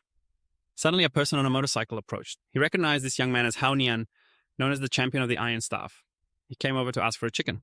This chicken that he had just caught was to save his dying mother, who wanted to eat a bowl of chicken soup before passing. As long as the guy could give him that chicken, he would be willing to sell his life to him. But the guy refused disdainfully, and his underlings behind him began to mock Hao Nian, wanting to chase him away. So he secretly laughed and came up with the idea of recruiting Hao Nian to his side. After all, chasing away a chicken and getting a good person like him in return was a good deal. He wouldn't pass up. "Hey, I have chickens and a chef. If I meet your request, would you sell your life to me?" Hao Nian was startled by this person's words, but he said he needed a bowl of chicken soup first. Tran Hak agreed. After all, what he had the most was food. Indeed, rich people always spend money generously. He casually mentioned that Ju and Mei Lap would exchange vehicles for him. Hao Nian would go to check on his father's condition, and also bring his mother to him for easier care. Hao Nian agreed with his suggestion. Tran Hak waited downstairs for Hao Nian to carry his mother down. He was quite surprised because he didn't think she was that weak. Hao Nian said his mother had late-stage cancer. He looked at her with a pained expression, sadness on his face, and told Hao Nian to hold back his sorrow. He really wanted to help her, but Mei Lap's skills hadn't reached that level yet. After that, Tran Hak said he would arrange for someone to cook chicken soup for his father at home. He instructed Tu Van to arrange accommodation for Hao Nian's mother, and mentioned that his new brother would also go there to wait for his people, who would immediately go to cook chicken soup. He then instructed Tu Van to arrange accommodation for Hao Nian's mother, and mentioned that his new brother would also wait there while his people would immediately go cook chicken soup. Hao Nian thanked and took Cha away, reminding Sister Ngok to cook this chicken soup really well. If any ingredients were missing, just let him know. After all, this could be the last bowl of soup for her. Truly, he is not only handsome, but also kind-hearted. Sister Ngok pouted and asked him if he used to cook very poorly. This time he had to remind her carefully. Tranha shyly explained that to finish cooking the chicken soup would take at least 3 hours, fearing that the two of them might not be able to wait and would get hungry. So men had instructed to prepare 4 savory dishes and 4 vegetarian dishes. It seems that this time he really wants to win Hao Nian's heart in this world of scarce resources, spending lavishly on 8 or 9 sumptuous dishes like this. Not everyone can do that. So quickly a feast was laid out. Hao Nian's mother was moved to tears, saying that he was being too wasteful. He kindly said, "Aunt, don't be so formal. While it's still hot, let's eat." While speaking, he held a full bowl of rice and brought it to the uncle. Suddenly she took his hand and said she could see that he was a good person for taking care of her son Hao Nian. While speaking, she cried, "For no one understands children better than parents." He could bring these precious foods out for Hao Nian to show filial piety to his mother, proving that he truly values her child. She reminded her son to be a good person and not to disappoint others. Hao Nian couldn't hold back his tears. He held his mother's hand and said he understood and she didn't need to worry. Seeing that mother and son still had many things to say, he wished them a pleasant meal and left satisfied. In the evening, he stood alone on the hill looking up at the starry sky. It seemed he had something on his mind. "Big brother, thank you. My mother has passed away." Hao Nian sadly thanked him and delivered the bad news, but he felt it was for the best. At least his mother would no longer suffer from the pain of cancer. Tranha patted his shoulder to comfort him, his gaze resolute. He intended to say, "Just wait and see how you perform in the future." Hao Nian had already decided that he would follow him for life, but in fact Min believed that with his abilities and talents, it wouldn't take long. Hao Nian would rise again soon under the starry sky. 2 ambitious young men stood together looking towards the future. The current concern was that Team 5 was growing in number and he needed to quickly manage Team 5 by establishing reward and punishment regulations, and build a ranking system to encourage everyone. He had also completed the ranking system. He had thought it through. Daitru and Milap would be responsible for the 3rd level nurturing system, which could be titled Elite Members. All others would be regular members and finally the newcomers. But he only needed 2 months to train this new group to be proficient. From now on, positions would be based on accumulated points, not ranks. This way, it would be fair for everyone. Anyone could showcase and enhance themselves while with him. He gathered everyone together and then announced the rules of the system he had established. Elite members could split into a small team and lead themselves similar to the ancient official system. Currently, there are 3 promising candidates suitable for the team leader position, Tu Van Phuong Vu and Trang Quang. They would temporarily manage the male and female teams. The ranking policy would start from today. Anyone willing to work hard would not fear a lack of food and shelter. Tran Lak encouraged everyone all at once to lift their spirits. It seemed this method was very effective. Everyone became more enthusiastic and proactive. Many slogans were about zombies making money on the streets. Zhao Hai stopped to ask why he hadn't seen a single zombie lately. No one knew what had happened. It was indeed the era of zombies to the point where now it felt empty. Passers-by told Zhao Hai that all had been eliminated by Tran Lak's people and his group was stationed at that villa over there. Everyone here was quite strong. They even had meat to eat. Life was not bad. Not only that, recently all supplies had been taken by his people. Zhao Hai was surprised. How could they have meat in this chaotic era? Being full was already a luxury, let alone eating meat. He turned to a person named Kim Dao. He wanted to meet his group to ask to join them. After all, they needed a place to go. Kim Dao happily agreed. He thought this was a great idea. Who knows, they might even invite them to eat meat. It had been many days since both had eaten any meat, saying that both set off straight to that villa. One person in the car wondered, Brother Hai, the major shareholder of the Tran Group in this apocalypse, the rich young master is Tran Lak, who borrowed $300 million from them. The collateral was this villa in front of them, but now they were coming right to his house to ask to join, so he was worried if it would work. But Zhao Hai said, in this chaotic time, what does money even mean? Perhaps that guy Tran Lak has already gone to meet his ancestors early this morning. This must just be a coincidence that a convoy arrived right at Tran Lak's house while he was guarding the door and saw so many people coming. Afraid that a group of bad people had come to cause trouble, he hurriedly took the walkie-talkie to contact Mr. Tran to send troops for support to the main gate of the Tran Lak villa, quickly receiving a response and going to assess the situation while standing on high looking down at the newcomers. As soon as Zhao Hai saw him, he recognized him as the person who came to borrow 300 million. He appeared very surprised, and Tran Lak was surprised too. Could he really be that unlucky? In this apocalypse meeting, a creditor is a bizarre situation. He approached to greet the debtor and the creditor meeting feeling a bit awkward, but the times have changed now. Money at this point is useless, even if you have it. So what good is being rich? Zhao Hai immediately knew that he was the person in charge here. Tran Lak did not deny that Zhao Hai was indeed an opportunist. He said that Tran Lak owed 300 million, which was due and still unpaid. So the principal plus interest totaled 330 million. But given the special circumstances, now he would waive the penalty and interest. He intended to ask for help, but also wanted to collect the debt. Who did he think Tran Lak was? Thinking that he would pay how naive Tran Lak was handsome, but also thick-skinned. He smiled brightly, perhaps unaware that he had never owed anyone money. He had already transferred the money back to his account. But what to do now? Zombies were everywhere. Communication signals were cut off, and he had no way to prove that he had made the transfer. And on Zhao Hai's side, there was no way to check either. So he was choked with anger, while Tran Lak smiled brightly, thinking, how could he be asked for money after coming back to life? Someone behind shouted angrily at this scammer. How could he dare to lie about such a large sum? Zhao Hai's face was now as dark as a pot's bottom, because what Tran Lak said was fundamentally correct. The situation was now unfavorable for him. Tran Lak cheerfully replied, then let's go to the bank. Bring evidence that you didn't transfer that money here, handsome, he thought to himself. He was an upright person, and upright people never say two things, but after all, they lent him money to compensate. He would repay them with 100 kilograms of rice, considering that from now on, no one owed anyone anything. Trading 300 million for 100 kilograms of rice was already a good deal for him. Zhao Hai cunningly said he just needed to exchange rice for meat. He was smart, knowing when to advance and when to retreat. After all, asking for money now was useless. So it would be better to convert it to meat. He calculated that 15 tons of meat would be considered as Tran Lak paying off the 300 million. The cunning Kim Dao also replied that if Tran Lak could not provide the required amount of meat, he could take the girl next to him as a settlement. Tran Lak was annoyed, his face as dark as a pot's bottom, saying, don't think I don't have it. Even if I did, I wouldn't let you see. His disdainful attitude showed that he and his group were not afraid of Zhao Hai's threats if he didn't pay the debt. But it made sense. His group had dealt with many zombies already. He had risen through strength and he could not act thoughtlessly. After thinking, Zhao Hai smiled bitterly, saying he didn't need it anymore. The money had indeed returned to the account and he must have remembered incorrectly. Kim Dao shouted, is he being stupid or what? Tran Lak clapped, praising Zhao Hai's intelligence, then told him to step aside. He was in the way. Just now, Kim Dao wanted to take his people away and he should teach this brat a lesson. Hearing this, he knew Kim Dao had stepped on a hot iron. But it was also a chance to see Tran Lak's strength a bit. As soon as he finished speaking, he left. Kim Dao angrily cursed him as a coward, clearly having more people on his side. Why should he be afraid of him? But Zhao Hai's group turned their backs and ignored him. He angrily gritted his teeth, intending to let his subordinates charge forward when Tranlac threatened him, giving them 10 seconds to step aside with Zhao Hai's group if they didn't want to be beaten together. After a little intimidation, they all stood aside. He angrily cursed them for lacking skill. After saying that, Kim Dao activated his luck, and 2 streams of green light appeared looking like ghostly playthings. Just by looking, Tranlac knew he was a dark-type user. He could summon people with special abilities, but unfortunately, he couldn't recruit such people under his command. Just as he finished his thought, Kim Dao summoned a group of skulls dressed in black cloaks, wielding long scythes surrounding him. Waiting for orders, they looked just like the divine faces in movies. This was the skull army he was most proud of. Those targeted by these would descend into hell, their souls forever captured and unable to reincarnate. Hearing the description, he got goosebumps. Indeed, evil people play with all sorts of dark arts, but it seemed this time he had sent the wrong person. The person standing in front of him was the king of the space system, a professional summoner and healer. Tranlac asked him, "Who are you trying to scare? Why not just say that you are the king of hell? I thought you would be scared," but surely Tranlac turned to give the slot for his people to kill a veteran skull-capturing Kim Dao for 100 points, and Mi Fan also ran to the bed. It turns out they want to achieve merit. After all, dogs and cats need to eat meat, right? So the king of hell wants to sit in the elder position. Mi Fan follows along for fun. Tranlac smirks. "This damn dog wants something, and you will surely comply." Now they even want to achieve merit, fine then. Following its wishes, the king of hell happily barked a few times and eagerly charged forward.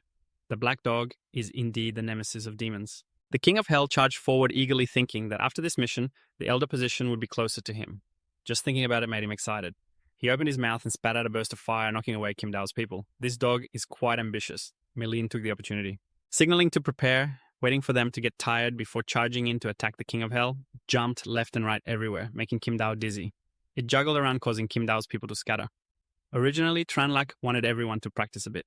Unexpectedly, it was disrupted by him. You helplessly laughed.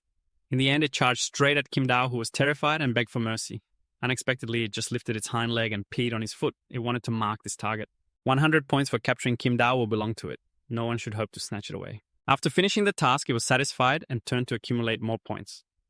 Every action of this mischievous dog was captured in Tranlac's eyes. He felt embarrassed and covered his face, silently resenting the king of hell. There was no need for such a face. After all, don't make him lose face like this. Seeing his subordinates fall one by one before his eyes, Kim Dao panicked and fell to the ground, crying and begging him not to harm him. He ran to hug Tranlac's legs, stammering and saying, "Big brother, spare him." "What can I say? I agree to be so miserable." "Oh my, from the beginning, don't provoke. Do you think it's easy to have people like my brother lack?" Trio Hai stood aside, feeling embarrassed, secretly thinking he was right not to get involved with this kid. But he also didn't know how Tranlac would handle him next. Tranlac said he wouldn't harm him, because this handsome, thick-skinned guy had realized the power this kid possessed could be useful for him.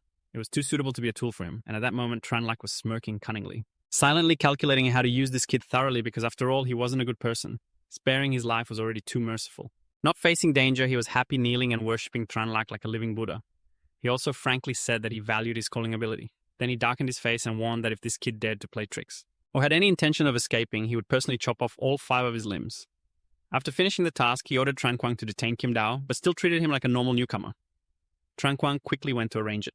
Seeing Tranlac's capabilities, Trio Hai flattered him, running over to apologize and handing Tranlac a gun, but he was already level 5. A gun to him now was just a toy. However, using it to tease this kid a bit would be fine. With wicked thoughts, Tranlac smiled cunningly. Then Tranlac closed his eyes, aimed the gun at his chest, and pulled the trigger. Everyone present panicked and screamed, but very quickly a round of blue light emanated from his heart. Like a hole, the bullet was slowly pushed out. Trio Hai was surprised, his face turning pale. This was completely not something a level 1 person could do. He trembled and fell to the ground, his eyes still fixed on Tranlac, as if seeing a ghost. Oh my, he had reached level 5. I wonder if this uncle would be so scared that he fainted when he realized. He thought to himself that Tranlac was already too strong. Seeing him act like that, Tranlac was very pleased and thanked him for the gun. He helped Trio Hai up, who was stiff, admiring his strength, which indeed shattered his understanding. Tranlac appeared generous, saying that if he didn't fight, they wouldn't know each other and he would have cooperation in the future. Tranlac quickly turned to ask Trio Hai's people if anyone had the systems he needed. If so, his place was always ready to accept new people. But no matter what, he was the leader. He was afraid that speaking too much would ruin his image. Internally, he was screaming for someone to help him say a few more words to make these people understand. People were shy, and he, wearing glasses, quickly stepped up on behalf of the big brother, shouting out attractive offers that they would get by participating. Then he loudly mobilized everyone to register. Tranlac was satisfied with his intelligent subordinate. Hearing that they could eat meat and had many attractive policies, many people scrambled to join under his banner. Tranlac asked Trio Hai for his opinion on whether it was convenient to publicly snatch his people like this. But at this moment, did he dare to open his mouth to object. So it turns out that when you showed off your body as a bullet magnet earlier, it was to easily recruit new people, more than he thought. And he smiled wryly, as everyone was still bustling about, discussing their abilities and levels, to compete for a spot. Recruiting him so that each person could take down 10 zombies and collect 10 crystals to be accepted. After all, there was no extra food here for useless people. As soon as he finished speaking, the newcomers split up to find zombies seemingly very excited about this offer. Everyone was enthusiastic and eager. Triohai didn't follow Tranlak, but before leaving, the old man said he lived in the Kimlong Garden.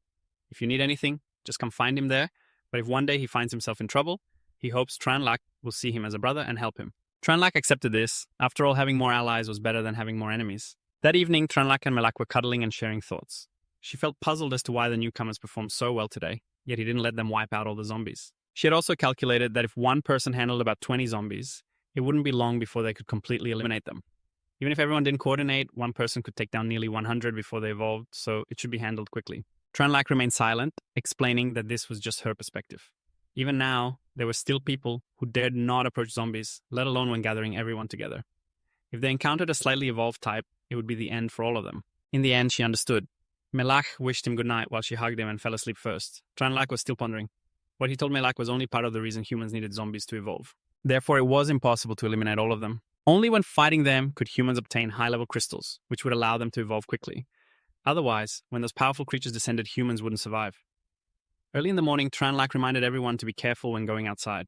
Zombies were becoming increasingly formidable, and according to his calculations, today was the day they would evolve to level 2. He watched the cars of everyone leaving and didn't forget to call out once more to remind them to be careful. This natural selection process was unavoidable. Casualties among those without abilities would not survive in this world. While he was thinking, Mifan suddenly had a bad premonition. She felt that Melin would be injured, but it wouldn't be life-threatening. Melin Melap and Vung Daichu, who, along with the regular Fab Vung, always acted together. If it were just a normal situation, she would definitely not be in danger, but still she would be injured. It wouldn't be life-threatening. Tranlak lifted Mifan, contemplating whether he should go with them to protect them. He intended to go along, but thought again that if he handled everything himself, how could they become stronger? If they couldn't train themselves and endure a bit of hardship, they would end up like a canary protected in a cage. Even if they reached the king level, they would no longer be the same as in their previous life. But speaking of which, this cat was quite extraordinary. A level 10 ability user could only detect a hint of danger when in the most perilous situations, yet she could sense danger for such a long time. Tranlak pampered and stroked Mifan. It was time for him to gather some higher level crystals to tame this cat. Mifan was pleased to be petted. Meanwhile, Melin's group was fighting zombies. However, it seemed a bit challenging. Melin was frustrated not understanding why, in the past, they could easily take them down, but today these zombies were so resilient. She carefully observed and was sure that the crystals on these zombies were much better than those of the old ones. Saying that, she unleashed a powerful fire strike, incinerating the zombie approaching her. Vung Dai Tru assessed. Level 2 zombies weren't much stronger than level 1. Melin found it quite easy to take them down.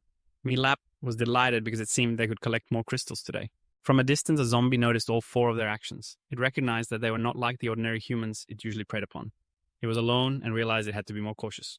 Oh my, these zombies seemed to be thinking. This was a bit tense. Knowing it couldn't act alone, it called for more teammates.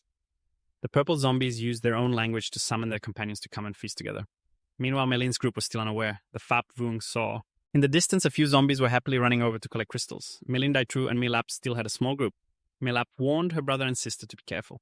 She seemed a bit scared and transmitted more strength to the two. Melin reassured her sister to calm her down, saying they would take their time to deal with them.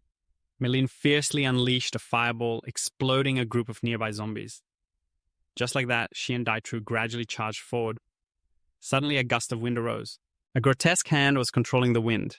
Melin quickly realized that this wind made the zombies move faster. They didn't understand the situation at the moment, so they had to run, but the more they ran, the more tired they became. It was getting faster. Melin said they couldn't run anymore. It was time to fight. The two responded in unison and charged forward. Finally, in the chaos, Milap exposed an opening. The thinking zombie from earlier was waiting for the right moment and saw it was time to pounce on Milap. Melin saw this and ran to shield her sister. She was scratched on one arm, blood flowing continuously. The wound was quite deep, but she still struggled to stand up. Angrily, she shot fire at the zombie, but it nimbly dodged. This surprised Melin. This zombie could dodge. What kind of situation was this? They split up to act. Milap was in charge of distracting this zombie, but it could still evade her attacks. The annoyed giant pillar said to Milap to add a status for himself, and then charged forward to subdue it. The two coordinated very well. The Law King turned his head back and saw their side was noisy, so he hurriedly ran over and saw 3 people fighting a zombie. It smugly thought that it had just left and they were already in such a mess. It was afraid of being cooked in a dog hot pot, so it rushed over intending to bite the zombie's head.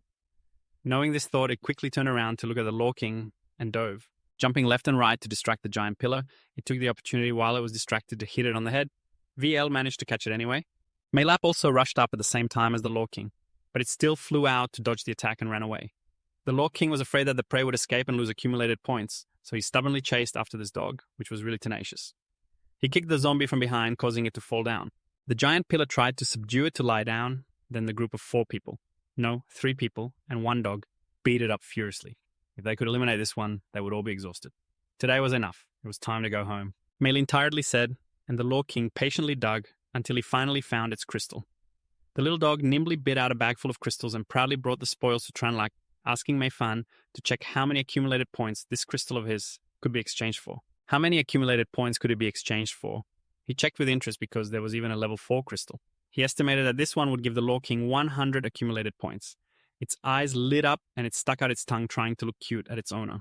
Tranlac quickly fed Mei Fan that level 4 crystal, hoping it could quickly level up. The Law King grumbled that it had worked hard to earn that crystal. Yet it belonged to that little creature. But for it, the crystal had no meaning. It didn't need it anyway. The goal it aimed for was the elder position. Tranlac secretly smiled because he had grasped the weakness of this dog. Then he fell into deep thought about Mei Ling. She was in danger, but not life-threatening. Earlier, when Mei Lap was in danger, it was Mei Fan who informed him so he could heroically save the beauty. This cat had correctly predicted dangerous situations twice in the future, but this time the giant pillar was also slightly injured. Why didn't he hear Mei Fan say anything about this? Was it because the injury was too light that it couldn't feel it? Or could it only sense the injury of close relatives? Tranlac thought that this kind of ability needed to be carefully nurtured and leveled up. In the morning, when everyone was sitting and chatting together. Suddenly the Law King rushed over, barking loudly, wanting everyone to look at it.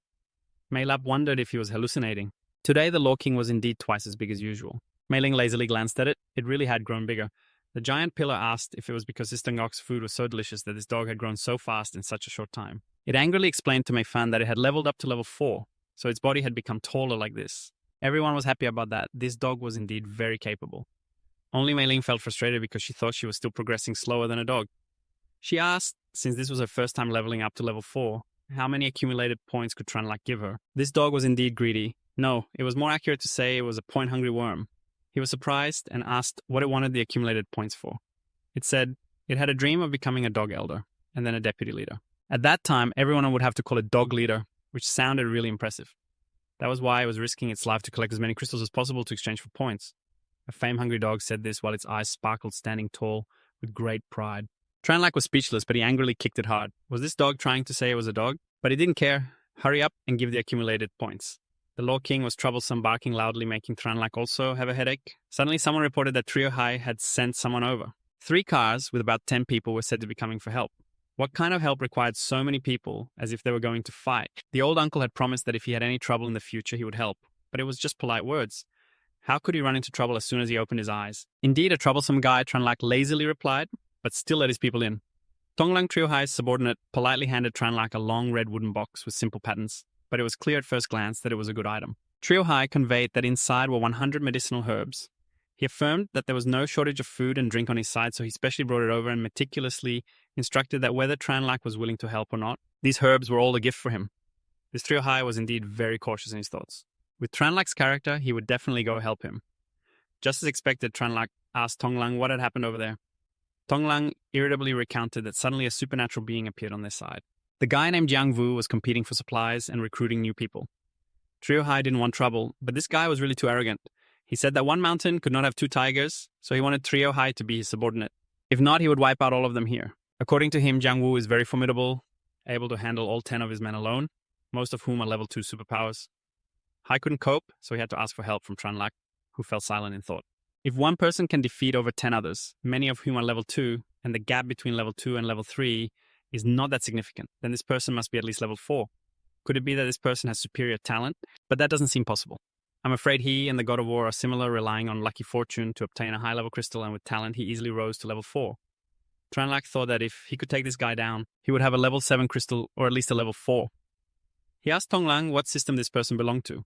He thought it was a physical system because during the fight the force was very brutal and lacked any technique. After grasping some basic information about the opponent, he decided to go with this group over there. Tonglang joyfully thanked Tran and then followed behind. Tranlac said, Tonglang, wait for me a moment. I'll go back to my room to tidy up a bit and then go with you. This matter shouldn't be delayed. Just thinking about getting a high-level crystal made his enthusiasm surge. Seeing him so eager, Tonglang happily agreed to follow his words and returned to his room. He picked up Mei Fan. He asked if this trip would be dangerous. The kitten's eyes sparkled, as if it knew what he would say. Mei Fan replied that it probably wouldn't be, because right now it couldn't sense anything at all. What does probably even mean? Then why even ask it? He forced it to give him a definite answer to see if he would encounter any danger. At least knowing would make it easy to handle. Mei Fan tried its best to assess, but ultimately confirmed that there was nothing and wished him a safe journey. Tranlac thought about his words, safe journey, and felt quite uneasy. Suddenly he got angry and took Mei Fan with him, ordering the Law King to watch the house. If they were going on a journey, they should go together. This person's temperament was too erratic. The clouds in the sky were floating lazily, and the sun was also shining gently. He hugged Mei Fan and sat in the back seat of the car, casually praising that this car wasn't bad. Tonglang happily said that if Brother Tran liked it, he would give it to him when they returned, or if he wanted, he could drive it back himself. He added that if he liked anything over there, just say it. Zhao Hai wouldn't spare anything for him. Hu, the rich guy, was always generous like that. A car? If he said he would give it, then he would give it. Tranlac thought to himself about Zhao Hai and Tonglang. There were always two people who knew how to handle relationships. In a tall building? No, it was a building with over 10 floors. Zhao Hai respectfully thanked Brother Tran for agreeing to come here to help him. He bowed and said to Tranlac that he owed him a favor and would definitely repay it when the opportunity arose. After greeting, he got to the main topic. He said that Jiang Wu was very formidable, and it seemed that magic spells had no effect on him. After saying that, he quickly added, Tranlac, wait a moment, I will go gather my men to find Jiang Wu. You replied in agreement. Over here, a chubby guy with a belly so big that his shirt was riding up was happily drinking with two beautiful girls. He silently thanked the zombie comics he had read, which helped him know that its crystal was located on its head. Although he was dressed somewhat inadequately, what could he do in a world like this? He could only embrace both sides. Such a beautiful person was also very obedient. Wasn't it before that he was a bit mischievous? Could it be that this guy also time traveled? A subordinate rushed in to report that Zhao Hai had brought people here. The cheerful atmosphere was shattered, and he irritably said that he hadn't even gone to find him yet, he had come here on his own. He must have been tired of living for too long. He gritted his teeth and called his subordinates to deal with Zhao Hai. He didn't know how many people had come from afar, but it seemed he had recruited quite a few. Just by looking, Tranlac knew that the fat guy was Jiang Wu, but surprisingly, he couldn't tell what level he was at. As he got closer, he pointed at Zhao Hai's face and shouted loudly, seeing that this Hai was also a person of some renown, and had abilities, so he wanted to recruit him under his banner. He had given him some face, but unexpectedly Zhao Hai had no intention of backing down, and even brought people to invade his territory wanting to cause chaos. Clearly he didn't need to breathe anymore. Tranlac had been observing all this time, but it was fine, as long as he was below level 7. No one could survive a single slash from him. Zhao Hai spoke up in challenge. Didn't you say Jiang Wu was very formidable? I came here to see if you can handle it. If the person he brought lost, he was willing to follow and become a subordinate of this fat guy. It could be said that Zhao Hai had great confidence in Tranlac's abilities. Jiang Wu boasted that there was nothing he couldn't handle. How many people came, let them all come Zhao Hai. He offered a reward to his men if they captured Jiang Wu. Tranlac gently told Mei Fan to step aside and wait for him a moment. Mei Fan meowed in agreement, and then he stood up confidently, looking towards Jiang Wu. He offered a reward to his people if they could capture Jiang Fu Tranlac, so Mei Fan gently told it to wait for him a moment. Mei Fan meowed in agreement, then he stood up confidently, looking towards Jiang Fu. It's time for you to charge in. Over here, the underlings of Jiang Wu are continuously hitting him with sticks, but it's like just scratching an itch for him. This is just the opportunity for him to show off his strength. Tranlac extends his left hand behind him. A circle of blue light appears and he laughs mockingly, thinking this guy is too inexperienced. How can one flaunt their abilities everywhere, just because of a little power? This will surely be the last day for that fat guy. Saying that, he lunges forward, releasing that light from his hand. It splits into two pieces, flying towards Jiang Wu. The moment the attack is unleashed, Jiang Wu is cut in half, staring in disbelief. Before anyone could see what Tranlac was doing, Jiang Wu had already fallen to the ground. Whispers erupted among the crowd, everyone terrified by his overwhelming strength, especially since Jiang Wu was so strong.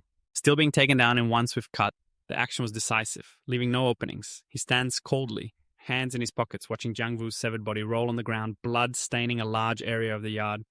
Tranlac hurriedly searches for his crystal but can't find it. Could he have hidden it in his bedroom? But such a precious high-level crystal. He must have hidden it on himself. Seeing Tranlac rummaging around for a while without success, Tonglang quickly sits down next to him, saying he's very good at finding things and offers to help. Tranlac steps aside, giving him space, looking unfazed. He reaches into Jiang Wu's pants and starts searching.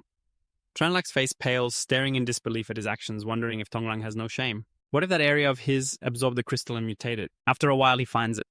Tonglang holds up a green rhomboid crystal to examine it. It is indeed larger than the usual ones. Tranlac reaches out to take it. Tonglang carefully places the stone in Tranlac's hand. It's a level 6 crystal, but only 4 parts remain as mental energy. He will let Mei Fan absorb it. This little cat is quite lucky. Zhao Hai, standing beside, thinks to himself that Tranlac has made a big profit this time. Then he quickly tells the others on Jiang Wu's side not to panic. They should still work together to eliminate the zombies. His words implicitly confirm that he has no intention of chasing them away. They should eliminate them together. This is just a personal feud between him and Jiang Wu. This fat guy brought it upon himself. Zhao Hai assures everyone that those from Jiang Wu who follow him now will not suffer any losses. If they agree, they should step over to him. Having obtained the crystal, Tranlac is not interested in staying any longer. He uses the excuse that the house cannot be without people and bids farewell to Zhao Hai, thanking him once again, saying he has helped him this time. If anything comes up in the future, he can come to him. Zhao Hai asks if he needs to send a few people to escort him home. Tranlac declines, but he really likes this yellow Bentley and wants to take it home. If they have gifted it, why refuse? After all, they don't like a car like this. Zhao Hai happily hands over the keys and mentions that if he gets a nice car in the future, he will send it over to him. As the car moves, Zhao Hai carefully instructs Tonglang to pass the message down. In the future, his people should be a bit more polite when meeting Tranlac. At crucial moments, they might still be able to maintain a good relationship. Knowing strong people is indeed beneficial, isn't it? Lucky for you, you didn't make things difficult for Tran Vu before, who owes 300 million. Tonglang skillfully knows about this. Of course, he should do it. On the way back, he sees Mei Fan intently watching a program. Tranlac curiously asks if it's that interesting. Seeing that both it and the Law King watch it every day with great fascination, it says it is indeed a bit interesting. It turns out it is watching a fortune-telling program, lamenting that the person on TV is even more powerful than him. Tranlac sees it looking so sad. He laughs and comforts it, saying that the fortune-teller is fake. The predictions from the little cat are the real deal. It shouldn't compare like that. Comforted, Mei Fan happily closes its eyes, mimicking the fortune-telling gesture, saying it will read a fortune for Mei. Tranlac can't help but smile at its actions. He praises this little creature for being so cute, but has it really learned to read palms like on TV? Its eyes widen, as it says. It can observe that Mei Ling has a big-breasted omen. Tranlac panics and curses, asking if it's true or fake. He hurriedly drives home, panicking and asking if it's an omen of great misfortune. Mei Fan said that he definitely did not threaten Tranlac, who quickly stepped on the gas to speed away, truly wanting his life while occasionally bringing bad news like this. How could an old withered heart endure it? The new car sped down the road back home. Both Mei Fan and he were startled, their eyes wide, at a group of people with swollen red and purple faces. Tran Guangfeng sulked, saying that just earlier when they were practicing by the artificial lake, they encountered a swarm of bees, more than 2,000 of them. Everyone struggled a lot to deal with them, but the result was like this. Tranlac said he would check the villa area a bit to prevent such situations from happening again. He worriedly asked Mei Lap if she was okay. Not hurt anywhere, right? Mei Fan gently said she was fine and not injured. He hadn't seen Mei Lin for a while and wondered where she was asking Mei Lap if her sister was okay. Mei Lap shyly stammered that it was nothing serious. She leaned in and whispered to Tranlac that her sister was stung by a bee and the sting had swollen up a lot, so she had gone to her room. Tranlac wondered where that was that made her so shy. Mei Lap blushed and pointed to her chest, saying that was the spot. Mei Lin had swollen up a lot there. He was stunned and asked Mei Fan if the ominous omen was really about this. So it turns out the omen of doom was about the chest. Mei Fan replied nonchalantly, "That's right. It clearly said the omen was about a big chest. Who told you to panic and make a fuss?" Mei Fan made Tranlac feel dizzy. At 5:30 in the afternoon on a deserted road, a teenager was sitting holding a boy lying in his lap crying out, "Don't go!" The weak boy said to him, "After I die, please join that villa. It's very safe there, and you won't have to worry about being harmed by anyone." He looked at his brother and cried, "If you go, we go together." He only had his brother left as family. The weak boy said, "I'm about to not make it. After I die, take my crystals so you can qualify to join Tranlac's team." Just after he said that, he stopped breathing. The teenager held his brother tightly, sobbing, "I already have 3 crystals to go there." But he was no longer by his side. While crying, he dug out his brother's crystals, feeling resentful about why they couldn't eliminate the zombies together. It was hard enough for all of them to fight, and now it was just the 2 of them. He gritted his teeth to suppress his heartbreak. If it weren't for the requirement that everyone must have 3 crystals to join under his banner, his brother wouldn't have had to leave. He poured all his misfortune onto Tranlac, determined to take revenge, wanting all of Tranlac's people to be buried with his brother. At 9 in the morning, that teenager brought the crystals in front of Tranlac, asking to follow him. Mei Fan quickly warned Tranlac that this person intended to harm him.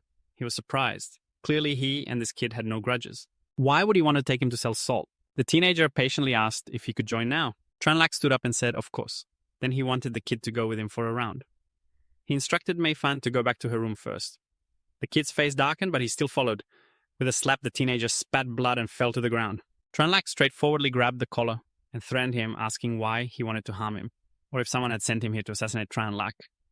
The young boy was startled because he realized Tranlac figured out his purpose so quickly. Clearly, he hadn't acted at all until now. He protested, saying he had no grudge against him, so why would he want to harm him? He was indeed sincerely following him, but Tranlac's patience had limits. He wasn't here to play cat and mouse with this kid. He hid the other side of his face, causing him to spit out another mouthful of blood. Unable to bear it any longer, he finally revealed his true purpose. He angrily swung out a punch one side with blue light, the other with orange flames. Tranlac was surprised. This was indeed dual abilities. The kid angrily said it was all because of the selection conditions set by Tranlac. His brother had to lose his life while he sat here leisurely petting and teasing a cat. It was truly infuriating. Tranlac was surprised at how suddenly it became his fault. Did he create the apocalypse? The hardships that this kid endured were because of him, or did he force him to join his side and now blame him and hate him? While my brother had to sacrifice his life, he was here leisurely petting and teasing the cat, which is truly deserving of death. Why did Tranlac suddenly feel that he was at fault? Are you bringing about the apocalypse? The hardship that this kid endures is because of you? Or did you force him to join your side and now you're blaming him and resenting him? This kid shouted at Tranlac to shut up and rushed to make him pay for his brother's life. He was just a child who didn't understand that opening his mouth could cost someone their life, but he didn't even consider who he was trying to harm. Tranlac regretted that it was rare to meet someone with parallel ability, but unfortunately, if he wanted to harm him, he couldn't be kept alive. Tranlac smiled and waved his hand lightly, and streams of pale blue light flew towards him. They wrapped around the body of that kid who could only let out a small cry. Tranlac stepped outside, watching the backs of the two subordinates, thinking that today, Mei Fan had just leveled up to level 4, and it had only warned him this morning. In Tranlac's memory, this person was Min Tan, who had wind abilities. He said he was going to the bathroom over there, so he would go alone. Tranlac said he wanted to go with him. The purpose was to verify whether Mei Fan's warning was something he could prevent. Deciding to save this guy, suddenly a black cat appeared from the tree. It suddenly rushed towards Min Tan. This was a cat that had mutated into a zombie. Could this be the reason for this guy's demise? Tranlac was panicking while thinking, and on this side, they were unexpectedly attacked from above, so Min Tan couldn't prepare in time. Tranlac rushed in to knock the zombie cat away, and at home, Mei Fan suddenly spat out a lot of blood. The mage was shocked and froze for a moment, then Mei Fan fainted and fell to the ground. At that moment, he was startled and cried, running to help Mei Fan up, not knowing what was happening, but no matter how hard he tried to call or shake him. Mei Fan remained still unresponsive with 2 streaks of bright red blood on his white fur. Those 2 streaks of blood stood out, making those nearby feel even more terrified. He used his mouth to grip Mei Fan's neck and placed him in a lying position. Meanwhile, he quickly ran to find his owner for help. On the way back, Tranlac thought that Mei Fan's predictions were very accurate and he might also find a way to change this little cat's abilities, which was indeed very good. The mage was crying and calling for his master while running towards him. Although he couldn't understand the words and Mei Fan didn't translate just by looking at how panicked he was. Tranlac had a feeling that something had happened at home. He hurriedly ran after him back home, worried about what could have happened that made the mage lose his composure like that. As soon as he entered, he saw Mei Fan lying motionless on his mattress. He picked him up to check him over. He was still alive. Everything seemed normal, but he didn't understand why he was like this. The gate members were unharmed, proving that his condition wasn't caused by someone else's actions. He breathed a sigh of relief, but was also very careful to turn and ask the mage who did this. His face was as dark as a pot bottom. How could he know? The mage stood there in a daze because he truly had no idea. He immediately called for Mei Lap to see what was going on with Mei Fan. Upon arriving, seeing Mei Fan lying motionless in his arms, Mei Lap quickly